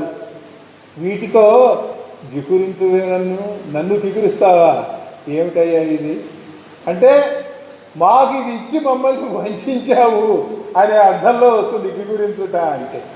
అంటే మా వల్ల కాని పని నా నెత్తిన వేశావు, మా వల్ల కాదు పో అని చెప్పి అప్పుడు వాళ్ళు గుర్తు చేశారు. నువ్వు ఎందుకు యజ్ఞం చేశావు, శృతులం కోరి యజ్ఞం చేశావు, అవునా? అది వదిలేసి రాజ్యభారం వదిలించుకుంటానంటానేమిటి? కాబట్టి ఈ రాజ్యం మాకు అక్కర్లేదు, మీ రక్తనాళాల్లో సూర్యుడి యొక్క తేజం ప్రవహిస్తుంది, నువ్వు సూర్యవంశస్థుడి, కాబట్టి ఈ భూమి సమస్తాన్ని పాలించవలసినటువంటి వాడి నువ్వే, ఈ భూమి సమస్త నువ్వే ఉంచుకో అంటూ వాళ్ళు బుడ్డి చెంబులు, మృగ చర్మాలు చుట్టుకొని బుడ్డి చెంబులు భుజాలు వేసుకొని బయలుదేరితే ఈయన వాళ్ళకి అడ్డం పడి ఆగండి అని చెప్పి వాళ్ళకి దక్షిణగా రత్నరాసులు, మణులు, బంగారపు ముద్దలు, 10,000 గోవులు ఉండేటువంటి 10 మందలు, 10 కోట్ల బంగారు నాణ్యాలు, వాటికి 4 రెట్లు వెండి నాణ్యాలు, ఇవన్నీ వాళ్ళకి ఇచ్చాడట దక్షిణగా. ఇస్తే వాళ్ళు దక్షిణగా మా నలుగురం పంచుకొని పోదాం అనుకోలేదండి. వాళ్ళు వాటిని తీసుకొచ్చి వశిష్ఠుడు ఋష్యశృంగుడి దగ్గర అప్పచెప్పారు. అయ్యా రాజుగారు మాకు దక్షిణగా ఇది ఇచ్చాడు. అంటే ఆ మహర్షులు ఇద్దరు కూడాను వాటిని 16 భాగాలు చేసి, అంటే నలుగురితో కాదు కదండి యజ్ఞం 16 కావాలి కనుక ఋత్విక్కులు 16 మంది, ఈ 16 భాగాలు చేసి ఈ 16 మందికి కూడా వీటిని సమానంగా పంచారట. పంచితే వాళ్ళు ఆనందించారు, ఈ ఋత్విక్కులందరూ కూడా ఆనందించి ఈయన్ని ఆశీర్వదించారు. ఆశీర్వదించినప్పుడు మనం చెబుతాం కదండి, అరుంధదేవ పతివ్రత భవ, ఇంద్రాణి సుమంగళి భవ అంటూ. అట్లాగే వీళ్ళు కూడా దశరథుడిని ఆనందించేటప్పుడు చెప్పారట, నీకు శ్రీహరి తత్పురావన సమిద్ధ మహోనిధి అయి తలర్చుదన్, నీ వంశం అనేటువంటి అంబుది ఏదో ఉన్నదే దానిలో ఆయన నీకు మహోనిధి అయి కలుస్తాడు, వంశనిధి అయి కలుస్తాడు, ఆయనకి వస్తాడు అని. అలాగే శేషభోగి నీదైనటువంటి భారాన్నంతా మోస్తాడు అని. పాంచజన్య తేజం నీ కులాన యశోదీప్తులను కీర్తిని కలిగిస్తున్నది అన్నాడు. సుదర్శనము పాపాలను తొలగించి నీ ఎడ కృపగాస్తుంది అన్నాడట. ఈ నలుగురండి. ఆయన క్షీరసాగరంలో ఉండేటువంటి వాడు నారాయణుడు కాబట్టి నారాయణుడు నీ వంశంలో జన్మిస్తాడు, శ్రీహరి నారాయణుడు నీ వంశంలో జన్మిస్తాడు. అలాగే నీ భారాన్నంతా మోసేటువంటి వాడు ఆదిశేషుడు లక్ష్మణుడు, నీ భారాన్నంతా మోస్తాడు. ఆయన రాముణ్ణి అడవులకు పంపిస్తే అడవులలో ఆయన నివసించవలసినటువంటి భారాన్నంతా మోసినటువంటి వాడు లక్ష్మణుడు. దశరథుడు పోలేదుగా ఆయన్ని కాపాడుతూ లక్ష్మణుడేగా ఆయన భారాన్ని మోసినటువంటి వాడు ఆదిశేషుడు కాబట్టి లక్ష్మణుడు. అలాగే పాంచజన్య తేజం ఆయన యశస్సు, నిజంగా సూర్యవంశపు యశస్సు ఎలా వచ్చింది అంటే రాముడి కంటే భరతుడు పాదుకలని, శ్రీరాముడి యొక్క పాదుకలని పెట్టి ఆయన 14 ఏళ్ళు వనవాసంలో రాముడు ఎలా ఉన్నాడో అలా తాను నగరం పక్కన పల్లెటూరులో ఉంటూ నందిగ్రామంలో ఉంటూ చేసి ఆ యశస్సును తీసుకొచ్చాడు. నువ్వు రాకపోతే 14 సంవత్సరాలు అయిపోయిన మర్నాడు నేను అగ్నిప్రవేశం చేస్తానన్నాడు. చేస్తాడేమోనని భయపడి రాముడు హనుమంతుని పంపించాడు. అంటే అంతటి యశోదీప్తి కలిగించినటువంటి వాడు భరతుడు. ఆ విధంగా భరతుడు. అలాగే ఈ పాపఘ్నముగా చేసేటువంటి వాడు శత్రుఘ్నుడు. ఆయన సుదర్శనుడు కనుక ఆ పాపాన్ని పోగొట్టాడు అని అన్నాడు. ఆ విధంగా ఋష్యశృంగుడితో ఇదంతా ఆశీర్వచనం అయిపోయింది. ఆశీర్వచనం అయిపోతే యజ్ఞం పూర్తయిపోయినట్టుగా. కానీ దశరథుడు ఋష్యశృంగుడి దగ్గరికి వెళ్ళి ఆయనతో అన్నాడట. ఎందుకని ఇంతకుముందు సుమంత్రుడు చెప్పుకున్నాడు ఋష్యశృంగుడి వల్ల నీ యజ్ఞం సఫలం అవుతుందని. కాబట్టి ఋష్యశృంగుడు దగ్గరికి వెళ్ళి ఇంకా కులవర్ధన హోమములు ఏమి చేతువో అంగము ప్రాణమెల్ల భవదర్పణమును ఒనరించి తిమ్ముని, ఈ శరీరము ప్రాణము నీదేనయ్యా, ఇంకా నా కులం వర్ధిల్లడానికి నువ్వు ఏ హోమం చేయిస్తావో చేయించు అని చెప్పి ఋష్యశృంగుడి కాళ్ళ మీద పడ్డాడు. అప్పుడు ఋష్యశృంగుడు పుత్రకామేష్టి అని అధర్వణ వేద మంత్రాలతో కూడినటువంటి ఒక యజ్ఞాన్ని చేయించాడు. అంటే ఇంతవరకు చేసింది యాగం. యాగం అనేది బహుదేవతలని పిలిచి వాళ్ళందరికీ కూడాను హవిస్సులిస్తూ పెద్ద ఎత్తున చేసేది యాగం. అదే బహుదేవతాత్మకం కాకుండా ఎవరో ఒక దేవతని పిలిచి ఆ దేవత కోసం చేసేవి ఉంటాయి. మనం వాటిని కూడా యాగాలని అంటున్నాం. అది యజ్ఞము ఇది యాగము అని, శతచండీ యాగం అని అదని ఇదని ఒక దేవతని పెట్టి చేస్తుంది. అలా కాకుండా ఇష్టి అంటే నా ఇష్టాన్ని గుర్తుండటం కోసం చెబుతున్నాను, నా ఇష్టాన్ని పూర్తి చేయటం కోసం, నా కోరికని పూర్తి చేయటం కోసం చేసే అంటే కామ్యములైనటువంటి ఏవైతే హోమాలు ఉన్నాయో అవి ఇష్టి అంటారు. ఈయన పుత్ర కామ ఇష్టి అంటే పుత్రుడు కావాలి అనేటువంటి కోరికతో చేసేటువంటి యాగము యజ్ఞము ఇష్టి, అది ఆ ఇష్టి. అలాంటి ఇష్టిని ఈయన చేయించాడు. చేయించి అగ్నిని స్తుతించడం అంటే అగ్ని ప్రతిష్టాపన చేయాలి. ముందు అగ్నిదేవుణ్ణి ఆహ్వానించాలి. ఎందుకంటే దేవతలు అగ్నిముఖులు కాబట్టి అగ్ని ద్వారానే ఇదంతా కూడా జరగాలి. కనుక అగ్నిని పిలిచాడు. అగ్ని ద్వారా ఆయన్ని స్తుతించి హవిస్సులు అర్పించాడు. ఎప్పుడైతే ఆయన హవిస్సులు అర్పించాడో ఆ యజ్ఞ కుండం నుంచి దీప్తానల శిఖోపమంపైన ఒక మహాభూతంబు ఆవిర్భవించింది అని. అంటే వెలుగుతుండేటువంటి ఒక మంటలాగా జ్వాలల్లాగా ఉండేటువంటి శిఖలు కలిగిన ఒక మహాభూతం వచ్చింది. ఆ మహాభూతాన్ని చూసి రాజు భయపడ్డాడు, అవాక్కైనాడు. ఇదేమిట్రా, నేనేదో పుత్రకావ్యస్తి చేస్తుంటే ఈ భూతం ఏమిటి, ఇది వచ్చింది అని చెప్పి చాలా భయపడిపోయాడు, అవాక్కైనట్ట. ఆ భూతం అద్భుతమైనటువంటి వెలుగుతో ఉన్నది. ఆ వెలుగు అందట రాజుతో, నేను ప్రజాపతిని అన్నది. ప్రజాపతిని అనేటప్పటికీ అమ్మ కొంచెం నయ్యం. వెంటనే ఆహా అని చెప్పి ప్రజాపత్య పురుషుడు కదా అని ఆయన చుట్టూ ప్రదక్షిణం చేసి నమస్కారం చేసి, పాద నమస్కారాలు చేయడానికి లేదు కాలిపోతాడు కనుక నమస్కారం చేసి స్తుతి చేశాడు. స్తుతి చేస్తే ఆ చేతిలో ఒక బంగారు కలశం ఉన్నది. ఆయన చాలా అద్భుతంగా దాని మీద వెండి మూత కూడా ఉందని చెబుతాడు. అంటే కలశం తెస్తే మరి మూత లేకుండా తెస్తామా ఏమిటి, ఎందుకంటే దాని మీద ఒక వెండి మూత కూడా ఉంది. ఆ పాయస పాత్ర, అది బంగారు కలశంలో పాయసం నిండి ఉన్నది. అతడు అన్నట్ట, ఈ పాయసం నువ్వు చేసిన అర్చన యొక్క ఫలితం కాబట్టి ఈ అర్చన ఫలితం ఏం చేయాలి, సంతానాన్ని ఇవ్వాలి కనుక ఇది సంతానం ఇస్తుంది, సంతానకరం. దీన్ని నీ భార్యలకు ఇస్తే నీవు దేనికోసం యజ్ఞం చేశావో అది నీకు లభిస్తుంది అని చెప్పి ఆశీర్వదించాడు.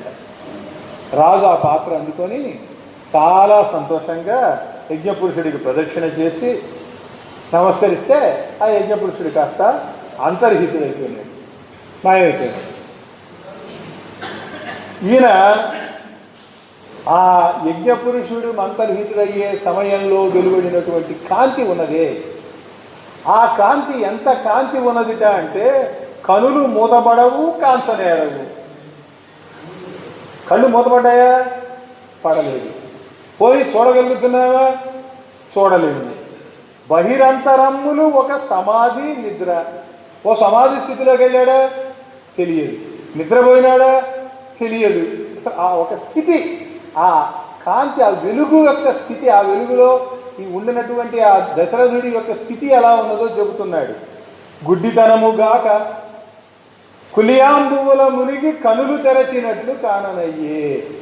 ఓ బావిలోనో లేకపోతే ఒక నీళ్లలో మనం మునిగాం, ఓ ప్రవాహంలో మునిగాం. ప్రవాహంలో మునిగినప్పుడు కళ్ళు మూసుకొని గబుక్కుని తెరిస్తే చూడలేము, అలా ఎదుటి ఉన్నది ఏమిటో కనపడదు, అలానే కళ్ళు తెరుస్తాము. అలాంటి స్థితి కలిగింది అంటాడు. ఈ స్థితిలో ఉండంగా, వీళ్ళందరూ కూడా ఆ స్థితిలో ఉండంగా, ఉండడానికి కారణం ఏంటి ఇప్పుడు తెలుస్తుంది మనకి. వాళ్ళందరూ ఆ స్థితిని పొందటానికి ఆ స్థితిలో ఉండంగా ముది ప్రదాకువు సజ్జ మునులు జ్యోతిల్లీయ కోళిమై గుర్చు సుమాళి ఒకడు. మృది పుదాకువు అంటే ముది అంటే ముసలి అని, పుదాకు అంటే పాము. ముసలి పాము ఏమిటంటే ఆదిశేషుడు. ఈ ఆదిశేషుడి యొక్క సజ్జ పాన్పు మీద మునులందరూ కూడా నమస్కరిస్తూ ఉండంగా అలా పరవశించి విలాసంగా కూర్చున్నటువంటి ఆ మహాత్ముడు ఒకడు. ఎవరంటే వైకుంఠ నారాయణుడు. ఆ మహాత్ముడు ఒకడు ఏం చేశాడు తర్వాత చూడాలి. ప్రామింకు చిట్ట చివళ్లలో అసురుల దోరించునట్టి కటారి ఒకడు. ప్రామింకులు అంటే వేదాలు. ఈ వేదాలలో ఈ మన కత్తి యొక్క దీంతో పదులతో అసురులను సంహరిస్తున్నటువంటి కటారి అయినటువంటి వాడు ఒకడు. ఇంతకుముందు నారాయణుడు విశ్వవ్యాప్తమైనటువంటి వాడు, కానీ ఇక్కడ నారాయణుడు సారూపం పొందాడు, ఒక కటారి అయినాడు, ఒక రూపాన్ని పొందినటువంటి వాడు. అంటే ఒక పెద్ద స్థూల రూపం ఉందనుకోండి, అది కాస్త దానికంటే తక్కువ మన కంటికి కనిపించేటువంటి రూపంగా అయింది. విశ్వవ్యాప్తమైనటువంటిది అవ్యక్తమైనటువంటి నారాయణుడు వ్యక్తమైనటువంటి కటారిగా మారాడు. ప్రామర్రి క్రీనీడ పాఠము ముసలులో మునులచే చదివించు పోరడొకడు. ఇక్కడ ఈయన రెండు ఉపయోగించుకున్నాడు. ఆదివటం కింద నారాయణుడు మునులచే వేదాలు వల్లె వేయించాడు అన్నది ఆదివటం కింద దక్షిణామూర్తి రూపంలో ఈశ్వరుడు యువకుడై యువ శిష్య యువ గురువు అని చెప్తాడు కదా, ఆ విధంగా గురువుగా ఉండినటువంటి వాడు అని కూడా ఆ పోరడు ఇక్కడ అంటే ఇంతకుముందు కటారి కాస్త ఇక్కడికి వచ్చేసరికి ఏమైనాడు, పోరడైనాడు. పాలవెల్లి కరళ్లపై వెలికింతలై కాలిరేల్చీకెడి కందు యొకడు. జలప్రలయంలో పాలవెల్లిలో వెల్లికలా పడుకొని కాలివేలు చీకుతున్నటువంటి ఒక పిల్లవాడు, ఒక చిన్న శిశువు, కందు ఒకడు. అంటే ఇప్పుడు ఏమైంది, పోరడు కూడా అయిపోయి కందు అయినాడు. ఇంకా తగ్గింది పరిమాణం, అలా తగ్గుతూ వస్తున్నది చూడండి. ఆ కందువు పసిమి అయి గాలికిని రాలి పడిన ఒక్క నలుసు నివ్వరి ముల్లైన వెలుగొకండు స్థూలమై వచ్చి తా సూక్ష్మమగుచు జనపతి కరస్తమగు పాయసమున చొచ్చే. అంటే మనం నీలతోయద మధ్యస్థ విద్యుల్లేగేవ భాస్వర నీవార సూకవర్తన్వి పీఠాభాతస్య అనుపమా పశ్యాస్తిఘాయా మధ్యే పరమాత్మ వ్యవస్థిత. అది మనం చెప్పేటువంటిది. అంటే నివ్వరి ముల్లంతా, నివ్వరి ధాన్యపు ముళ్ళు ఎంత ఉంటుందో అంత ఒక జ్వాల ఉన్నది, దాని మధ్యలో పరమాత్మ ఉన్నాడు అని మనం చెప్పుకుంటున్నాం. ఆ నివ్వరి మూలంత జ్వాలగా ఆయన మారాడు. మారి ఆ జ్వాల యొక్క వెలుగు పాయసం అంతా కూడా ప్రసరించింది అంటారు. అంటే ఒక అవ్యక్తమైనటువంటి ఆ నారాయణుడి యొక్క స్థితి స్థూలమై, స్థూలం నుంచి సూక్ష్మమై, సూక్ష్మ నుంచి సూక్ష్మతమమై, సూక్ష్మతరమై, సూక్ష్మతరం నుంచి సూక్ష్మతమమై, అక్కడి నుంచి ఆ రకంగా దానిలో ప్రసరించింది అని. అట్లా ఒక మహాజ్యోతి ఆ పాయసంలో ప్రవేశించింది అని చెబుతాడు. ఆ విధంగా పాయసంలో ప్రవేశించడంతో ఇస్తి పూర్తయింది, ఇస్తి ఖండవం పూర్తయింది. శ్రద్ధగా ఉన్నందుకు మీ అందరికీ కృతజ్ఞతలు. స్వస్తి స్వస్తి ప్రజాభ్య పరిపాలయంతాం న్యాయేన మార్గేణ మహిమహీష. గోబ్రాహ్మణేభ్య శుభమస్తు నిత్యం. లోకా సమస్తా సుఖినో భవంతు.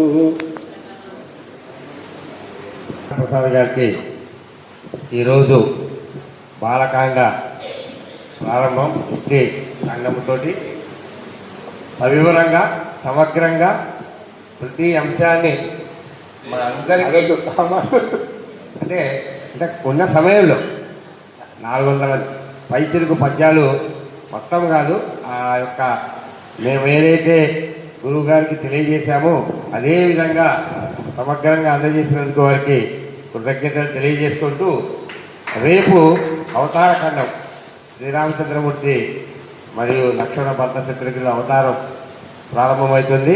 శ్రీ కపిలవాయ చిత్రామరావు గారు ఆ యొక్క ప్రసంగాన్ని రేపు ప్రవచన రూపంలో మనకు అందజేస్తారు.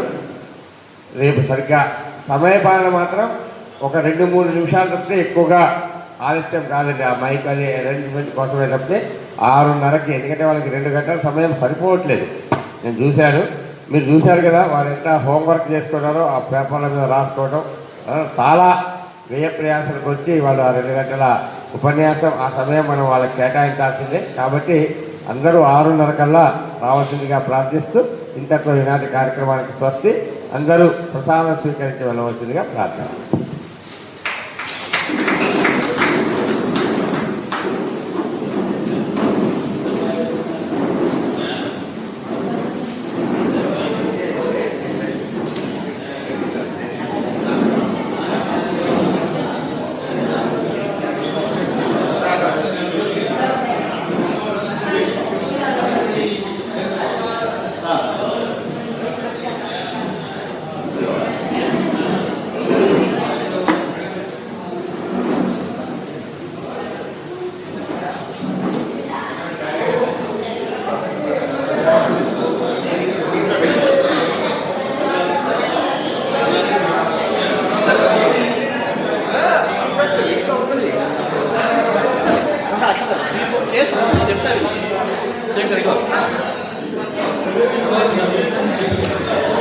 అమ్మాయి సెల్ ఇందులో వేయాలి, దీంట్లో ఉంచండి.